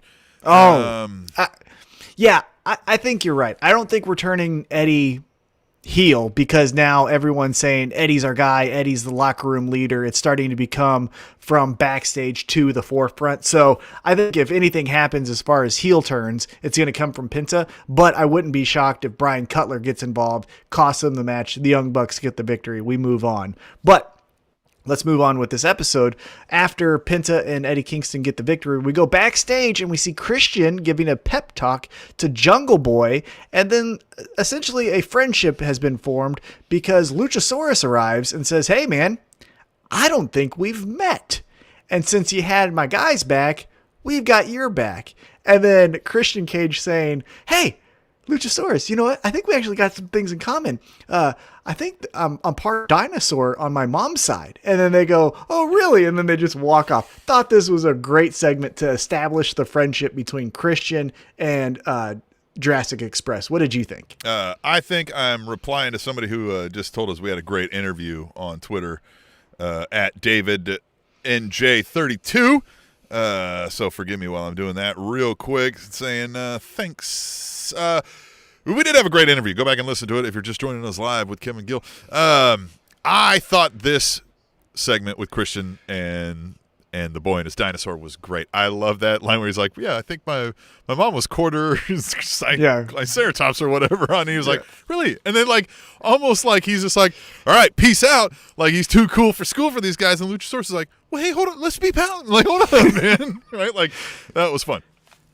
I liked that, you know, anyone who's watched Christian Cage or Christian long enough knows that he's a very funny guy. Right? Yeah. His sense of humor is a tad dry and things like that. But I like that this was the first time that we got to see a bit of that personality instead of I'm here to outwork everyone and be the best I can be. It was like, oh, no, he actually has some different sides of him. So I like that. Some of the best stuff from Christian in WWE was that comedy stuff that clearly, I mean, Edge and Christian are both comedic guys with good timing and stuff like that. But Christian, I think, drove a lot of some of the zany stuff. Oh, yeah. Christian and Chris Jericho, if you remember that, when they were running around ass naked, trying to find their towels. He can, the ass cream and all that stuff. Hey, one of my lasting memories of pro wrestling and my lasting memories of TNA was his, like, I don't know if it was his debut or one of his second days there or whatever, and he's like Santa gifts or something. He's like pulling stuff out of the bag, and he's like talking shit on Jeff Jarrett. And he's like, what do we got in here? What's the TNA gift bag? And he was like, white pants. And he's like, white pants? He's like, is that what it takes to get over here? And he like threw that off. And I was just like, fucking yes. Like he just had a whole bunch of fucking zingers. Yes, I love Christian for that. And I hope we get more of that because again, I don't want to see, you know, hey, if they do a story right where Christian Cage gets a world title run, okay. But like, I'm not asking for it. Good. Right? Yeah, this is great. And I love more of this. Yeah. Yeah, so after that segment, we get an in-ring interview. Tony Schiavone talks to the men of the year. The crowd drowns out Ethan Page with boos, which I thought was fun. Then we get some type of theatrical presentation of Sting and Darby Allin. Sting walks out. Darby Allin jumps out of a coffin. They beat up the men of the year. And then post-skirmish, Page says, hey, the coffin match, it's off. We're going to re-sign it, but you have to make sure that you can't touch me before the match because you injured me tonight and I need to be at 100%. And that's, you know that, so you're a jerk. So we don't have the coffin match happening next week. It looks like we might have that at the next pay-per-view. Now, I did a little bit of digging, and I think this is a smart move because, again, we don't fact check here unless we're doing an interview and we want to help out the guest and we ourselves. Really don't with the budget cuts. Yeah, we can't really do too many. Yeah, actually, that was our last Google search. But I did a little bit of digging before the episode while I was still on the run. And their next show is in Miami, correct? Yes. The Road Rager. Yes. I think it's a smart move for them not to do a coffin match when they just had that structure collapse and so many people have been passed away. Now, you could say people die everywhere, right? But that was a national story, in America at least, where a building collapsed and took the lives of what looks to be dozens and dozens of people. So I think it was smart to say, hey, we're going to come to your town. This might be insensitive. Let's push it off until, cooler heads prevail. A city that doesn't necessarily have this type of tragedy, we can do it there. So I think that's the move. That's just my guess. You're probably, I mean, if nothing else, like, hey, don't change your mind again and try to squeeze it in because of the reason Tom just stated, right? Because bad timing, And it's not the main event, so you can push it off. And Ethan Page calling it off, saying, hey, I want to be at 100%, totally makes sense. I get it. It's Darby Allin, coffin drops, so we got a match, gimmick match. But, I mean, they are heavy on the gimmick match lately, right? I think I heard them discussing this maybe on Busted Open, but, like, they've done a lot of these things, right? We've got the, whatever the War Games is called over there, right? We got the Blood and Guts. Is that what that is? Mm-hmm. And then, Blood and Guts. And then we've got, they had the orange juice match, right? And the MMA match. And the MMA match. And go back. I mean, they've had some gimmick matches, right? So, I mean, they hit it a lot. And it's like, you know what I mean? I don't know that this really would have added much to a feud that, again, is kind of started. I mean, kind of not, it's kind of mid, but it's transitioning off of the group thing. So I don't think it's necessary yet.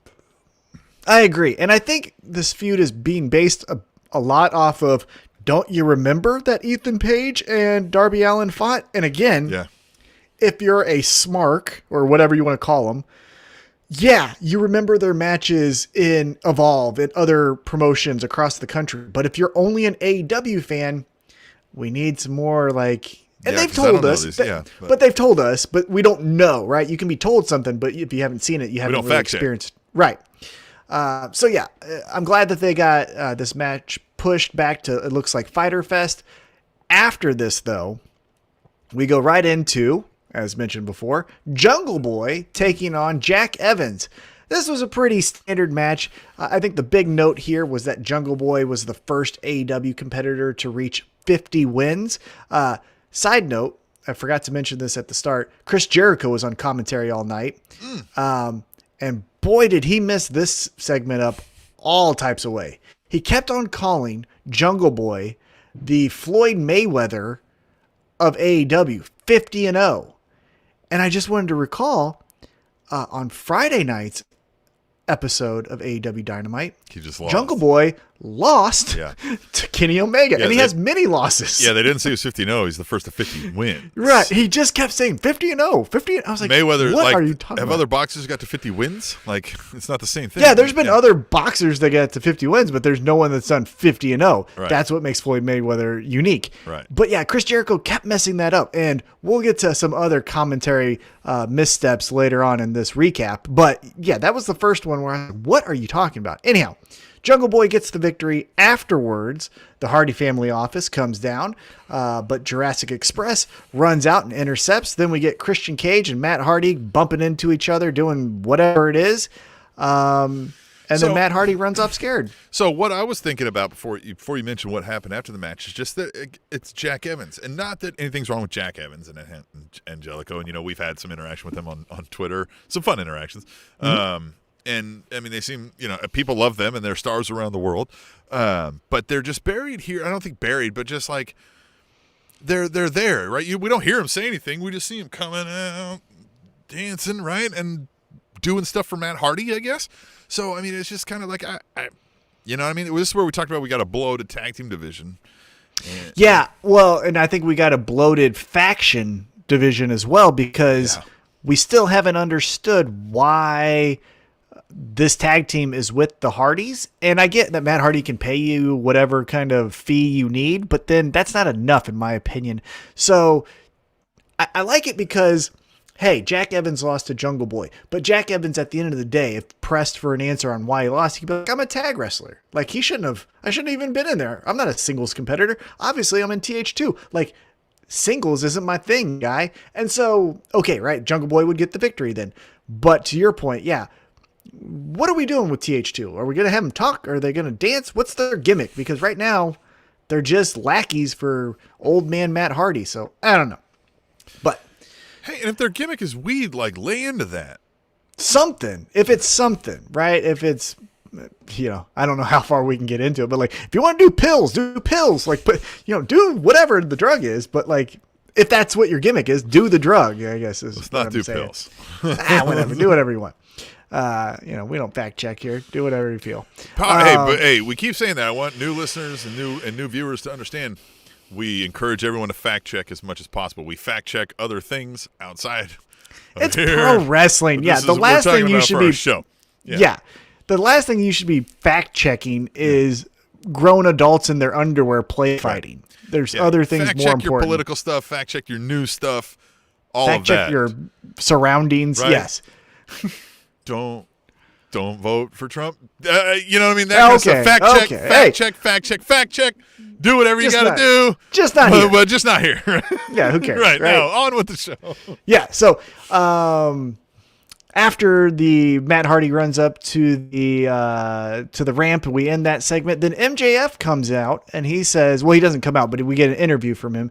And he's it looks like at a bar, and he talks about how he's outsmarted the Inner Circle. And it's basically, this was, I thought, a little bit of a misstep, because this was all MJF addressing Jericho.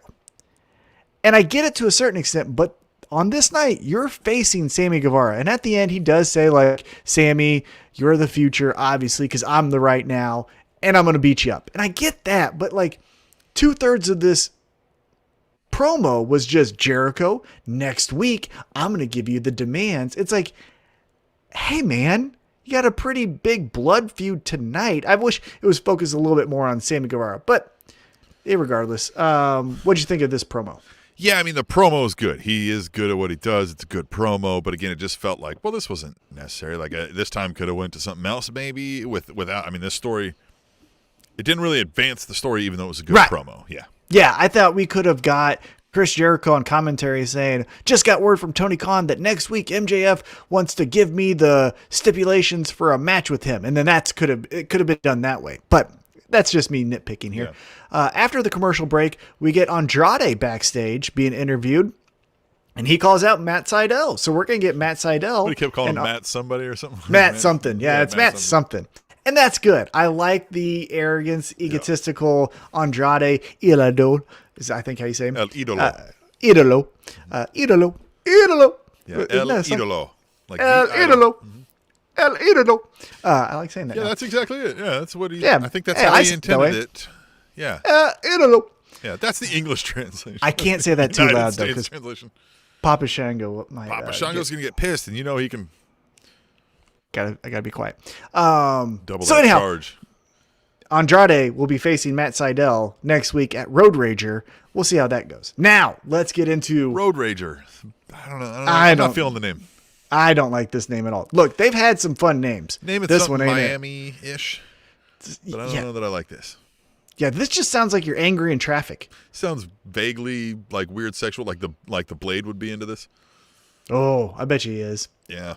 Butcher watching. Mm-hmm. Hey, so let's get into my favorite segment of the night. It wasn't my favorite match because it wasn't a match. It was an in-ring interview.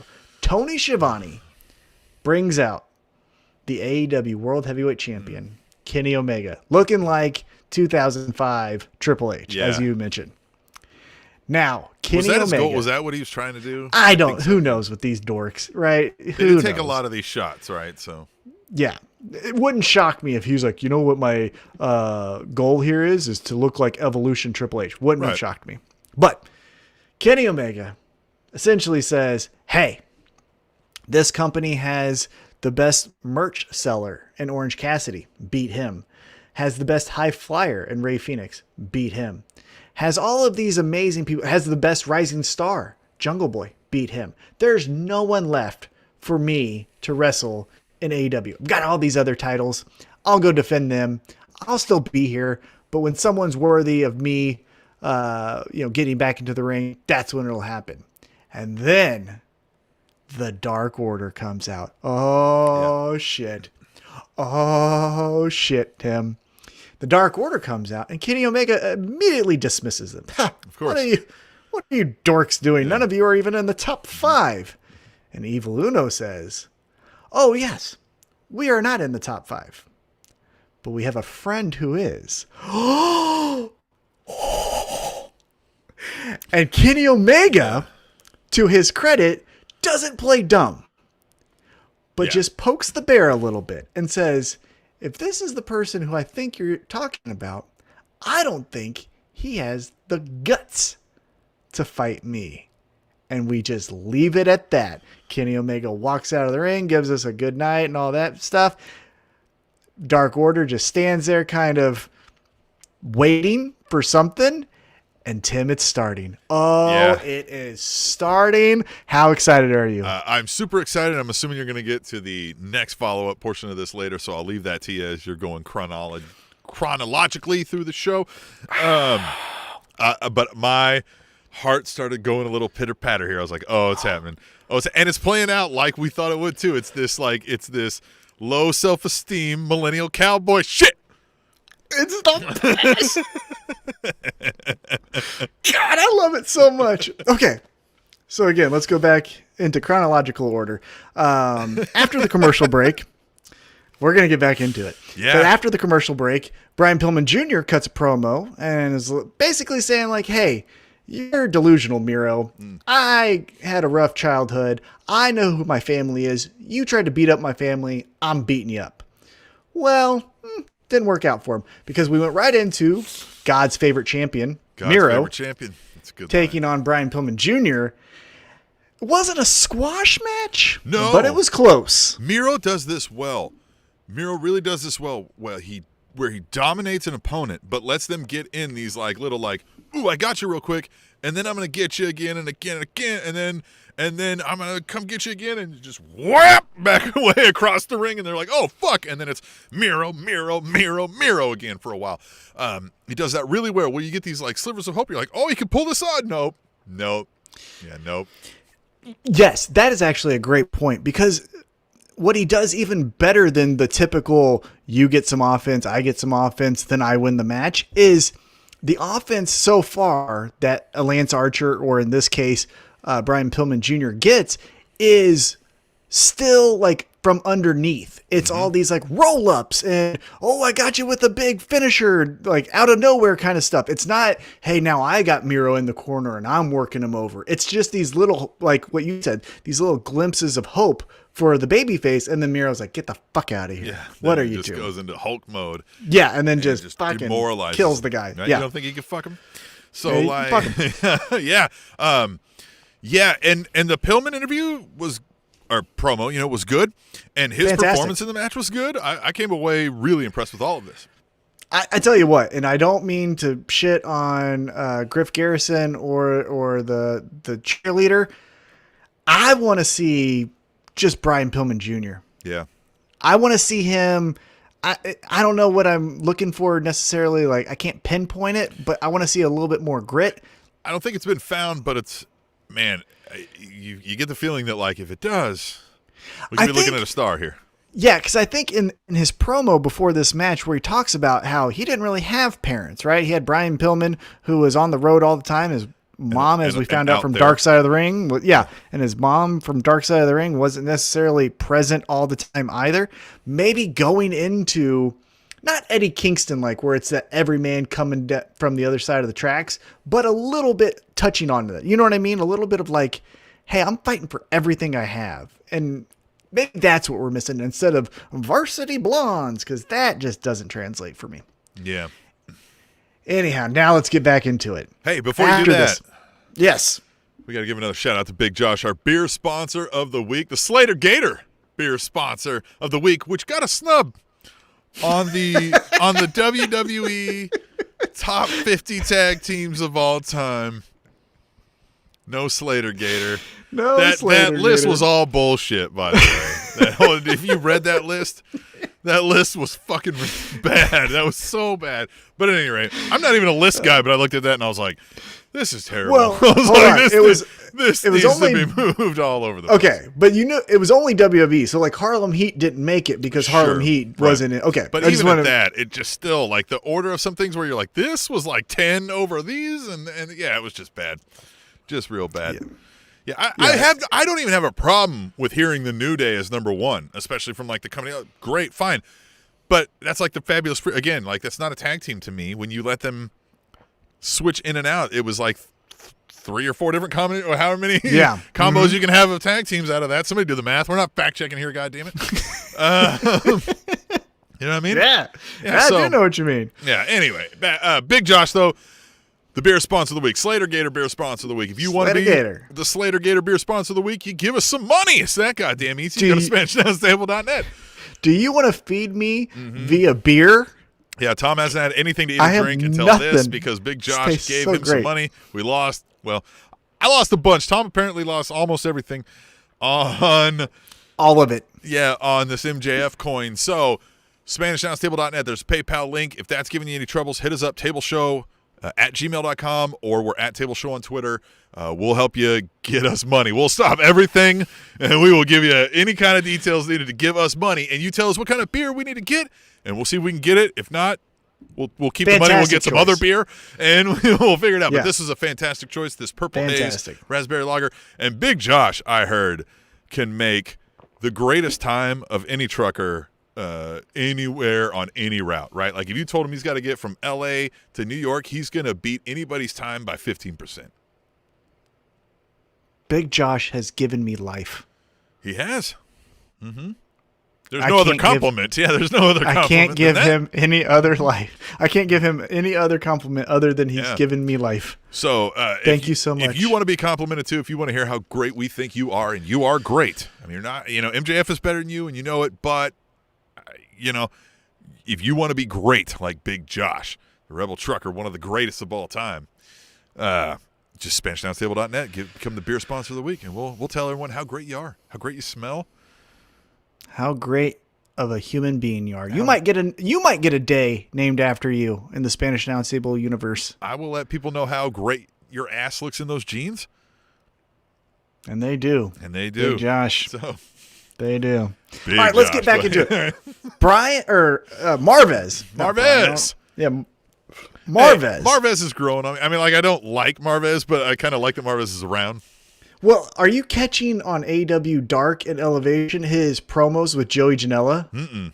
Oh, they're great. They're going to titty bars all the time, and like Joey Janela's upset because Sonny Kiss left him, and he's just frustrated. Use that line if you know what that's about.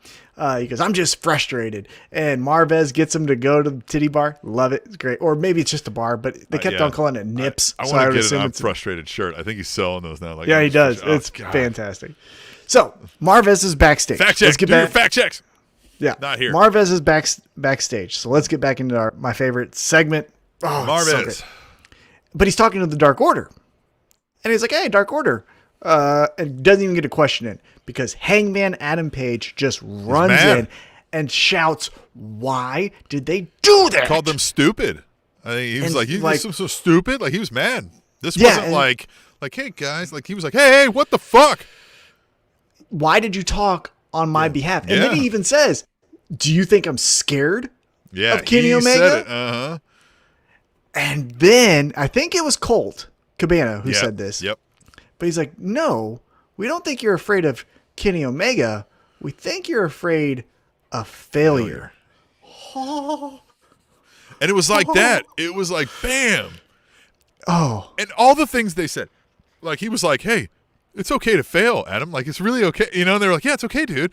And he was like, when I failed, you hoisted me up on your shoulders. And paraded me around. And all those things. It was so, non-toxic masculinity, positive bro stuff. It was great. It was great. It was the best.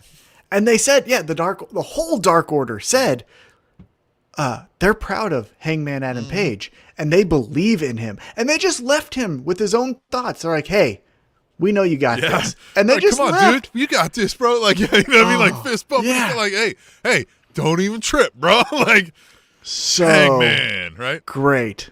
Yeah. So And then even one of the 14 guys there, the one with the long hair, he stopped and had some parting words on the way. It was like he was the final guy who was like, dude, you've got Reynolds, Alex yeah, Reynolds. Yeah. I love how all that played out. And it's exactly what this Hangman character has been from this whole storyline. The most relatable babyface in all of pro wrestling. And how wholesome is the Dark Order. I love him. I love him so much. I'm by so the way, glad I have a Did Dark you hear Order the shirt. story of that, like, the reason -1 hadn't been on as much is because his homework had been lacking, and so his mom was like, no, you can't be on. Somebody said, I saw on Twitter, they were like, they need to do segments for, like, BTE and stuff where they're, like, trying to help him with his homework, but they just don't get it. You know what I mean? They're like, I don't know, carry the 2, and they're like, carry the 2. You're right. Just say George Washington. What? Oh, gosh. And they're so fun. Or, full circle, just say Brody. Yeah.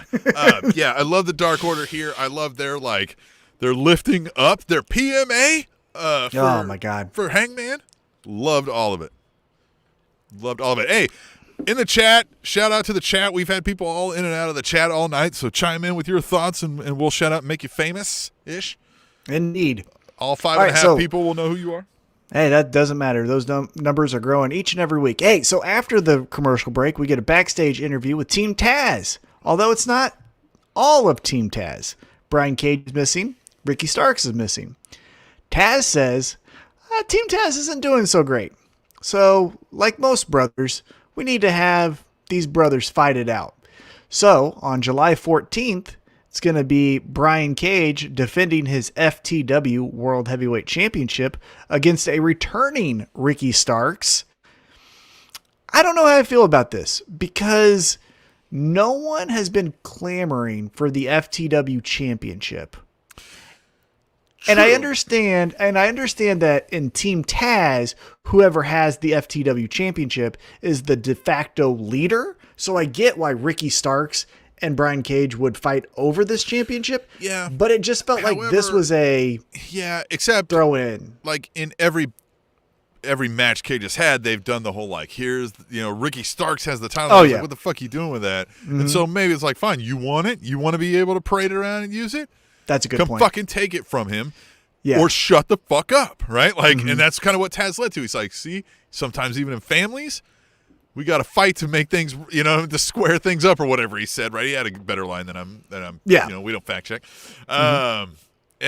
But that's what I came away liking. I was like, I like it. I also like that, Hook said he was like, nah, this is I don't like this one bit or whatever. And Chris Jericho was like, hey, speaks. It's true. He doesn't say anything, at least that I've seen. Yeah. So yeah, Team Taz inner fighting we will see come to a head on July 14th. But before we get there, it's right before the main event. So Tim, what time is it? Time for a women's match. Time for a women's match, and that's what we got here. It was the AEW Women's World Heavyweight Champion, Dr. Britt Baker, DMD, and her best friend Rebel taking on Nyla Rose and Vicky Guerrero. Now, I like that to advance a storyline, we're getting our seconds involved, right? We're getting Rebel and we're getting Vicky Guerrero in there to just, punch each other in the face. It's fine. No, I don't hate that necessarily. However, Dr. Britt Baker is the champion, and from all accounts, she's the top babyface potentially in the entire company, definitely in the women's division. Everyone loves Britt Baker, right? One of the biggest in wrestling, maybe? Probably. Seriously. So I don't know what we're doing here because it feels like she's the heel in this feud, but she's getting cheered, and Nyla Rose I feel like is supposed to be like this badass, kind of like a Braun Strowman baby face where she just runs through all of the competition, but she's getting booed, and I don't know, I don't know what we're doing, man. Yeah, I don't know. Well, and I don't know if you saw Rebel is out. Busted out her knee on that, where she couldn't even move. Pulled a Kevin Nash and just threw out her fucking leg. And credit to how they worked that out too. I mean, you could see her if you watch it back, where she was like, yo, and Stop. credit to Nyla for Rose? being able to just drag her and be like, there you go, and get back into without jacking her up worse. Well, that's what made me like.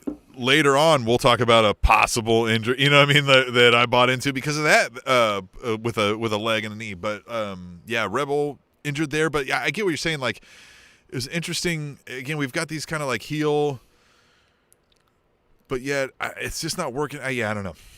I don't know. It feels like not 50-50 booking. That's the wrong term. But it feels like kind of like how on Raw. Charlotte and what's her name? Who's the champ? What's her name? Rhea. That girl. Rhea. That's her name. Rhea. I was thinking Rebel the entire time. It's Rhea and Charlotte. But like they're fighting, but like in that case, they're both assholes, and I don't want either one to win. In this case, I kind of like both of them. I kind of like Nyla Rose, and I definitely like Britt Baker. So it's like, stop and it. I love Vicky Guerrero. Like I love Vicky Guerrero. Great. If I'm in an arena watching Vicky Guerrero, I am happily booing, but you know what I mean? Like I'm booing, but I'm doing it because I'm like, I love this. Yeah, you know what I mean? the best. Yeah. It is the best. So I don't know where we're going to go with this. Eventually, I do think we're going to get a Nyla Rose versus Britt Baker for the Women's Championship. But until then, I don't know. This was probably the biggest miss for me, but that's splitting hairs. It was still very good. And hopefully, again, Rebel fixes that leg, gets Rebel back on those crutches. I mean, she had, like that was the thing. Like she had just, I like Rebel a lot for whatever, you know what I mean? Like she's fun. I think like, now that means like she can still be around and be there as part of the character. So she shouldn't maybe miss time in like that role that she has, but that sucks for her for like, now she can't get in the ring again. You know what I mean? Like, that sucks. Yeah, the only thing I could think that maybe can solidify Britt Baker as the babyface and Nyla Rose as the heel, if we want to like do a double turn, is now Britt Baker is pissed that Nyla Rose hurt her best friend, and now she's a best friend getting revenge for her. Or we could get Rebel then like as she's like, oh yeah, like get her for me, and then whack with the back of the crutches. You know what I mean? But like this was your fault. Even in that match. Right? That would be good. Mm-hmm. I like that idea. All right, now let's get to the main event. And this was one hell of a match. Now, for long-time listeners, you'll know this. New-time listeners, we're not the biggest on moves. Moves don't necessarily matter, right? The story is what matters. But I will say this. This was maybe the best combination in recent memory of both. There was... So listen... Like crazy stuff. It's not that moves don't matter. It's that moves alone aren't moving the needle, right? Yes. Like it's, and there still wasn't a whole lot of this. Like, I'm gonna hold your hand and 450 flip while you're just standing there watching me the whole time, not doing anything about it. You know what I mean? Like you don't have to wobble because you had to make sure you I don't have to act like I'm still hurt and dazed because you can't get your feet set right on the top rope. There wasn't a whole lot of that in this match, and that's what we're talking about. You can still do all the dives. You can do all the amazing flips and stuff. If you time them right, you don't need as many of them in the match as most of these guys are doing. And this match showed that kind of stuff. Because Sammy Guevara got in some of those things. Because Sammy Guevara can do some of those things. And so did MJF. Of course. If you caught him, I've never seen him do some of these front flips and, Hurricane Ranas and all that type of stuff. Right. Thought that was great. Right. Now, let's talk about a couple big moves here. What'd you think of Sammy Guevara coming up on the turnbuckle and diving RVD style into the crowd? That was fun. That was amazing. Thought that was great. Now let's get to the end here. Chris Jericho leaves commentary because Sean Spears comes out. Sean Spears obviously has beef with Sammy Guevara specifically, and Chris Jericho comes out, but that leads to Wardlow, who I guess was just sitting behind Chris Jericho the entire night, beats up Chris Jericho, throws Chris Jericho off the set, it looks like. Yeah. And then that distracts Sammy Guevara. Well, but was Jericho hurt again, or was that just a good sell job, too? That was great. Maybe both, yeah. Sammy Guevara, distracted by Chris Jericho, then turns around, gets a little "How's your father" to the head via chair shot from Sean Spears. I love that Sean Spears looked like it was like a fucking you know what I mean, like he was fucking receiving a message from God afterward. You know what I mean, like he was just like filled with the Spirit from hitting him with the chair. More of that. That's great. Yeah, I like this weird Sean Spears. Like dinner time Sean Spears, where he wanted the wine, that kind of stuff. This stuff like you're talking about, where he's if he has a religious experience after hitting somebody with a chair, you know what I mean, where he's like just looking up to the heavens, like it's the fucking quickening from the Highlander. Like that's fucking great. Yeah, and so MJF, because of the chair shot, gets the cover over Sammy Guevara. MJF is your winner. Post-match, we get Wardlow and Spears raises MJF's hand. MJF blows a kiss to the injured Chris Jericho outside. And that's our main event. Now, let's get into what I think everyone left with. It's because, again, it's not what you do, it's how you leave them. We left this episode with a fantastic recap of the pandemic era shows for AEW in Jacksonville. They show the debut of Brody Lee, the debut of Broken Matt Hardy, FTR coming in, the dog collar match between Brody Lee and Cody. They showed the Stadium Stampede, the street fight between the best matches, friends. Remember? There's a lot of them. But I don't think they've missed on many of them. No. Right. The best friends, Santana and Ortiz street fight. I mean, all of these amazing moments. And it was perfect. I thought it was just spectacular way to finish the episode to signify we're getting back on the road. Thank you for all of you who supported us during this time. And then Jim Ross thanks the listening and viewing audience for watching WWE Dynamite. Tim, I just want to say this, because I saw a lot of things on social media. Chris Jericho came to JR's defense. JR, even to his credit, was like, hey, made a mistake. There's no excuses, but I'm not quitting. Gonna get better. Great, right? Thumbs up. Hope you do get better. And if you criticize Jim Ross right now, you're not discounting all of his previous work. Mm-hmm. You know, there was a time when Michael Jordan played for the Washington Wizards and got benched. You know why? Because he wasn't better than the guy that was playing the same position on the bench, so they substituted him out. And in this case, Jim Ross, I think arguably or inarguably, is the greatest commentator in pro wrestling history. But your time's come, pal. This isn't the first time we've heard you say WWE. You called Kenny Omega the WWE champion. This isn't... Look, man, you're in a competition. Like, you're not king of the hill. You got to... What do you think? What do you think, Tim? I mean, I agree. I still would not mind, like, an occasional Jim Ross is calling a match. You know what I mean? I definitely love a good Jim Ross backstage sit-down interview, right? Like, we talked about the Mankind... one from back in the day, like he's done good ones in AEW. He had a good sit down interview with Britt Baker when she.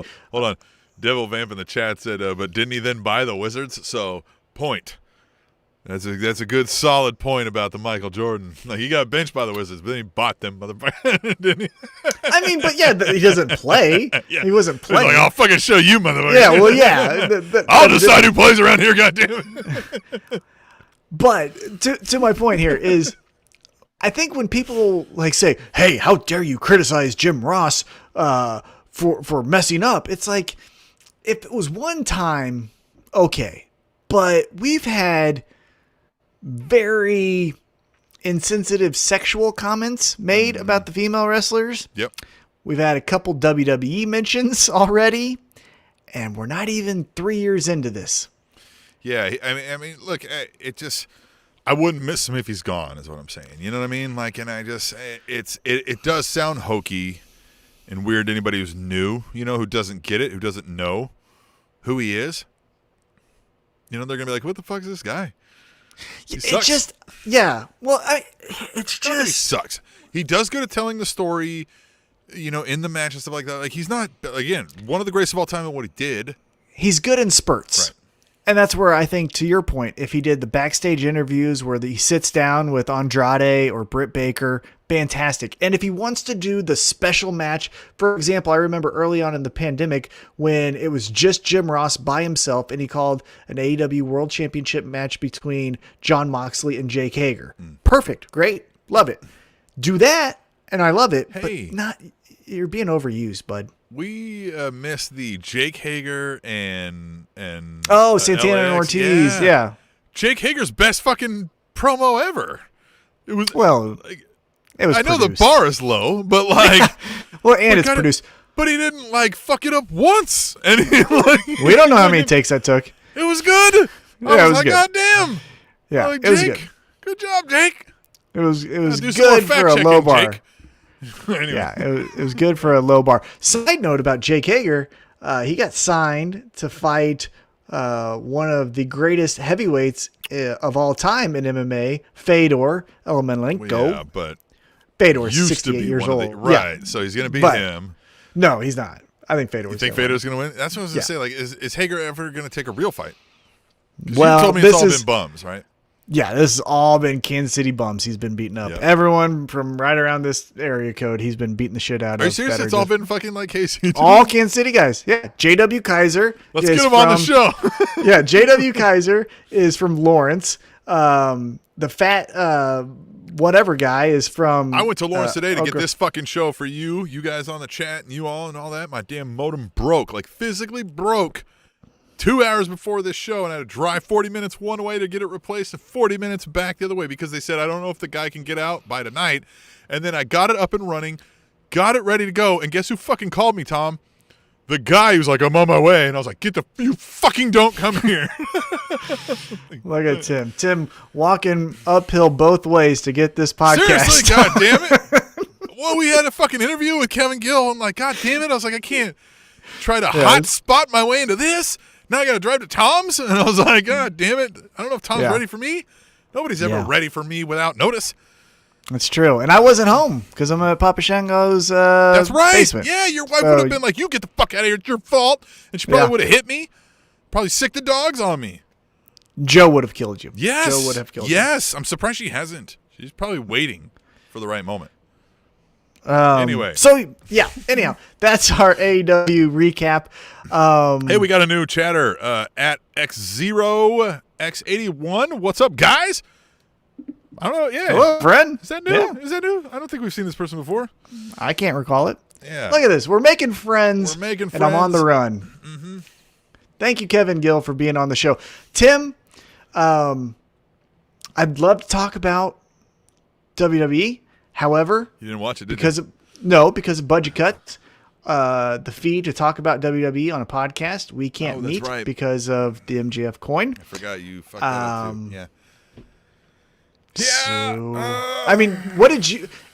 I think you get like 15 seconds for free. So anything that you lasting memories of WWE. No. So NXT, Samoa Joe. All right, so they get the stare down, right? We've got O'Reilly and Cole, and they're like, right, and then Samoa Joe comes out and he's like, don't do it, right? And then O'Reilly gets the ankle lock, and then he's like, Joe, get him off me, and Joe's like, you know, maybe I don't, right? And then he walks out for a little bit, stares, and then he gets it. Yeah, I thought that stuck out to me. Everything else is bad, right? We're getting Sad Corbin. We're getting Riddle's fun. I like Riddle doing fun. this I'm RKO while Randy Orton is out. I did like that. Yeah. But that's all our time. Kinsuke Nakamura. I love how we had fucking goddamn what's his? I can't remember the commentator's name off the top of my head. Pat McAfee. He gets the water bottle. Oh, Pat McAfee loves it. God damn it! Can we talk about? All right, no, we will. We will and tweet the table. So let's. All right. Anyway, okay. Go ahead. Yeah. So we got Kinsuke Nakamura, but there's nothing really happening with that. Yeah. I don't know, man. Like anything else is just like they fucked up Otis.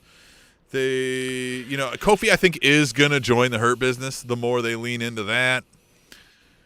We got to that's our time. So Tim, that's all I got. Yeah, well, that's all we can talk about because we didn't pay the fees this month. All right, so we'll move on to Tweet the Tables. And we are running out of time, too, because we had a long show. We had Kevin Gill, so I picked out 3 Tweet the Tables. right here. A reminder for everybody else, use hashtag #TweetTheTable on Twitter when you're watching wrestling, whenever you got a wrestling thought. You know what I mean? Hey, Devil Vamp says Raw was good this week, guys. Seriously. I don't know that we share the same view. I don't know. I like Riddle. I said that. I like Riddle. I like yes, Riddle. all the Riddle stuff was good, right? He's pretending to be Randy Orton. I love how you see how they snuck in a goddamn product placement for Burger King when Damian Priest. You didn't see it, or maybe you did see it. Yeah, you said you watched with Pop Shango, and he says he's like, "Come on, man, we'll go hang out. Maybe Burger King's got the new Chiking. We'll go get that." I was like, "You motherfuckers!" You worked a goddamn product placement into a promo. Yeah, and he tweeted it, and Burger King was like, "We love you guys." So yeah, they got the most out of that shout out. Yeah. So let's get into Tweet the Table. All right. All right, so use hashtag #TweetTheTable on Twitter. We're going to read them right here. You'll be famous. At the Rebel Trucker says hashtag #TweetTheTable. No. Oh, normally I put up a graphic too, with a picture of the tweet, but Tom's responsible for the bill for the graphics guy. MJF is responsible for the graphics because his coin should be going up. Tim? Yeah. So, at the Rebel Trucker, Big Josh, one of the greatest guys in the world. By the way, the beer sponsor of the week who bought us this Purple Haze from Abita. Taste it, Tom? Yeah. This beer tastes like world peace and children's laughter. This tastes like a gold medal in your favorite athletic competition. It's so good. And Big Josh, the Rebel Trucker, is a great man. It's his day. Today's his day. He's a great man. Do you think Priest will survive the commercial gimmicks, zombies, and the sort? Yeah. All right. What do you think of Damian Priest before we get in the tweet table? Oh, he's dead on arrival. Yeah, dead on arrival. I think he's good, and that's what sucks. Like, I think he's got some friend of the show. Yeah, we had him on when he's Punishment Martinez.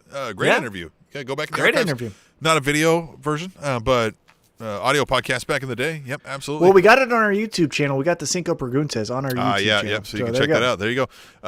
Yeah, I mean, I don't know, man. Look, they could write a storyline, but I don't have faith in them to do that. Look, they just had to fire a writer that they hired because they didn't know anything about the fucking product. You're right. All right, let's get into that tweet the table. All right. At the Rebel Trucker, he says hashtag tweet the table. No. You know what he's upset about, Tom? Fandango got released. No more Fandangoing. Hashtag sad trucker. More releases. Oddly enough, though, Papa Shango plays that all the time here. Tyler Breeze. Yeah, he's still playing it. Yeah. Well, he's hanging out, man. You got Fandango hanging out there with you. Tyler Breeze got released, and that's a surprising one because he was like the de facto like trainer of a bunch of the ladies, a bunch of the female workers. But he has his own wrestling school, and you know who he owns it with? Sean Spears. The chairman. Oh, so he's going to be in AEW. Maybe. Soon enough. Yep. Maybe. But I think those are the two biggest names of the releases, maybe, of this go-round, right? Killian Dane, I thought had a good future, but not in WWE. Yeah, they just weren't going to do anything with that guy, I don't think, yeah.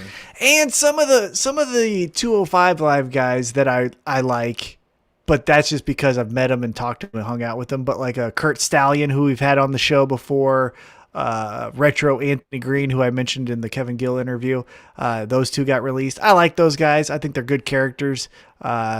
Hopefully something happens with them. But yeah, as far as big names, I think it was Fandango and Tyler Breeze.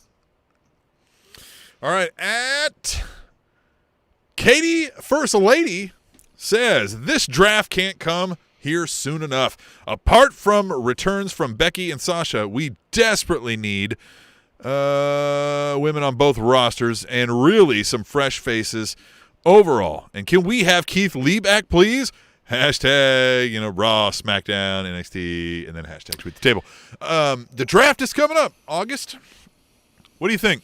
Obviously, we'll probably do like a mock draft and whatnot. We like to do that. We will. We'll have fun with that. I mean, look, any shakeup is necessary, but we know that it will just be a shakeup to be more of the same.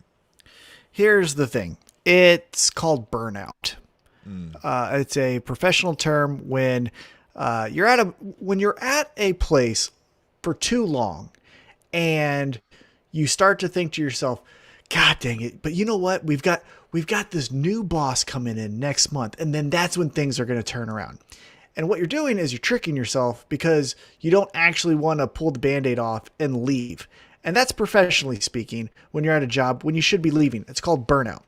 I believe at us as a viewing audience has burnout. But I think we have burnout with WWE because all we're doing is doing the, hey, guys, it's the draft. And then after the draft, it's like, hey, but guys, SummerSlam with fans. Hey, guys. It's going to be WrestleMania with full capacity. And it's like, we're just trying to get to the next thing, thinking that the next thing is going to cure all of these eyesores, and they're just not. I think the draft is going to be fun for a week, and then it's going to be back to business as usual, where AJ and Amos are going to beat up Street Profits. I just unfortunately feel like everything's easy. Like they just do the most like easy. The only storyline that has depth, thought out nuances, and like twists. And I wouldn't even say there's a whole lot of twist to it, is the Uso Roman Reigns storyline. Mm-hmm. You know what I mean? Yeah, but even that, it's like kind I said, of not a whole lot of twist. Now it's starting to get a little like, all right, redundant. The same thing. So it's all so surface level stuff. And I'm just like, this Riddle stuff is cool because, again, he's like now trying to like channel Randy Orton. Randy Orton's going to be like, why the hell did I ever make this decision? This is getting worse and worse. So, like, maybe there's that, but I don't. It's the opposite. If we were doing a pendulum swing here, and on one side is the Hangman Kenny Omega story, on the opposite side is just WWE. Like, you get rewarded. It's captivating. It's relatable. It has layers. And then on the other side, hey, they don't like each other because when they're doing a photo shoot, the other two were wrestling in the ring. Yeah. That's what we're getting. Devil Vamp brought up something, too. Tyler Breeze, he says, was huge on Up, Down, Down, too. So how does that affect the YouTube? I mean, obviously, yeah, I don't know if they'll be allowed to have him on. Well, here's the thing. Those people that will be leaving Up, Down, Down, come over to Spanish Announce Table. We'll talk to you. Yeah, you can be on our show. Yeah. Our show's just as cool. Just as cool. We'll talk about all those new games. Tetris, Mike Tyson's Punch Out, all of it. Yep. Yeah, GTA. I heard there's a new game called Halo. We'll talk about some GTA and some PMA, baby. Come on. Yeah. Come on, baby. Where else are you going to get? You ain't going to get the GTA and the PMA over there on Up, Down, Down. Come on. Come on. Positivity. You know you stole that from Kevin Gill. Yeah. You know you did that. Mm-hmm. He said because Paul Heyman is writing it. What's he writing? SmackDown? Yeah, I think he's talking about SmackDown. Yeah. Oh, is he writing the Usos Roman Reigns storyline? Probably is. He's the only one who has the goddamn depth. Yeah. All right, last one, huh? Like, let me find it. I almost put it away. Almost forgot, huh? One more time at the Rebel Trucker. He says, hashtag tweet the table. I think McAfee has been hitting the cocaine a little too much. Hashtag Smackdown. I love fucking Pat McAfee, and I'm worried when we hit the road we're going to lose Pat McAfee. And I don't want to lose Pat McAfee. 1,000,000%. So do you watch his? Damn it! Do you watch his YouTube show at all? I need to. So I do. Yeah, I do. I need to now. Now I get it. You always told me about it, and I never watched. But now I get he's it. The best. He's fucking great. Oh. So he's great. He's way better on his YouTube show too, because he can just be himself and be a degenerate. Yeah. I love it. But what he said.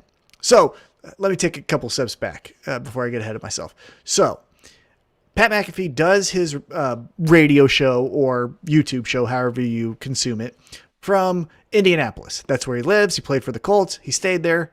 That's his bread and butter, right? Well, he wants to do that show Monday through Friday. But when he signed on to do SmackDown, he's like, well, what the hell?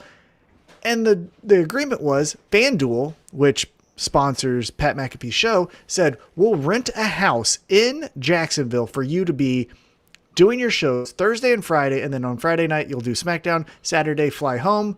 Monday, Tuesday, Wednesday, you'll do your show. Or Monday, Tuesday, Wednesday, Thursday, you'll do your show. Friday, you'll do your show in Jacksonville. That's how it goes, right? Right. So, but it's easy because he has no kids. And so, they just fly down and he does a show in a rented house. Trying to hit a flight and shit like that. It's fine for him. Yeah. He has a YouTube series where he did it in talks football. About it. Yeah. Pretty easy for him, right? Again, accustomed to it from the NFL, things like that. Now, When they said, hey, we're going back on the road, instantly Pat McAfee's co-host and, his crew was like, so what's that mean for us? And he's like, so this is number one. That's what he said straight up. He's like, this is number one. Oh, I'm sure it pays him more than. And he was even like, I got to at least he was talking already when they announced that they're going back on the road. He already was talking in these terms of, well, I at least have to do one show in front of a crowd, or I at least have to hear this. So I would expect, this is just me, Tom's theories here, is that we're going to get someone bumps into Pat McAfee, whether that's King Corbin or Baron Corbin, someone like that. And we're going to get a feud of SmackDown wrestler and Pat McAfee in a match. Pat McAfee wins or loses, but then he goes and rides off into the sunset. He gets replaced by Byron Saxton or something. And then there we go. That's what I think happens. We got to figure out a way to get jobs there, because it's.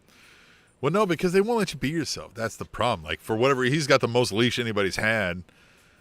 Well, because he's the most popular. He's the most popular outside talent that WWE's ever worked with. Like, they need to take that lesson. Like, it's because he's free to just be a personality. You can't create every personality because you're not fucking creating. Like, I can't sit here and write 100 separate personalities that are going to catch fire, but those exist in the real fucking world. So you go find them. You found this one, and like, I get it. You're going to lose him because he's worth more elsewhere, and you're not going to pay that much. But like, allow the freedom to find the other ones who aren't worth more, that it will take your money to do it, and just let them be the cool fucking guys in the room. Now, I still think Pat McAfee's going to be this talent that comes in and out, right? A SmackDown, and then maybe a SummerSlam, and then maybe a Survivor Series. Like, I think he's still going to do this in and out with WWE. I don't think we're never going to see him after he does this, but I think as far as a commentator for SmackDown, his days are numbered. But that's, again, Tom's theories. Damn it! I want more Pat McAfee. I don't want to lose Pat McAfee. He says, I think this is X0. He says, is it bad that I have such a hard time separating Byron from half of the other voices on commentary? Yeah, Byron's terrible.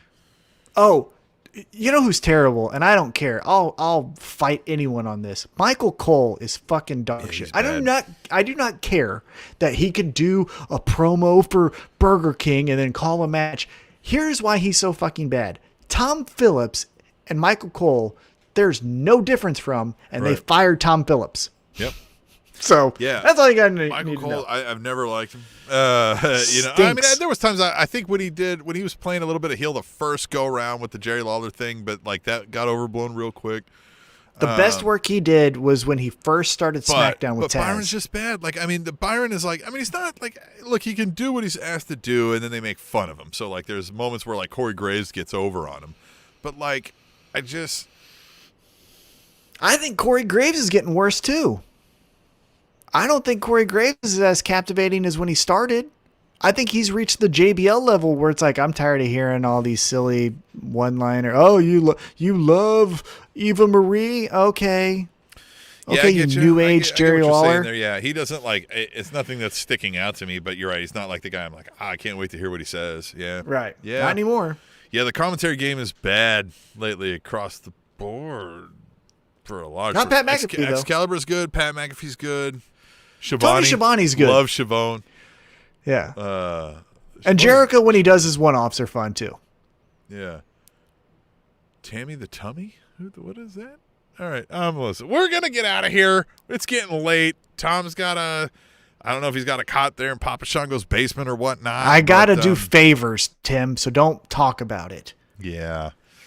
Sorry about that, dude. Then I guess we will just leave you all with that and go back and listen to that interview with Kevin Gill. And a reminder, fact check when you're out of here and keep that positive mental attitude. The Spanish announce table.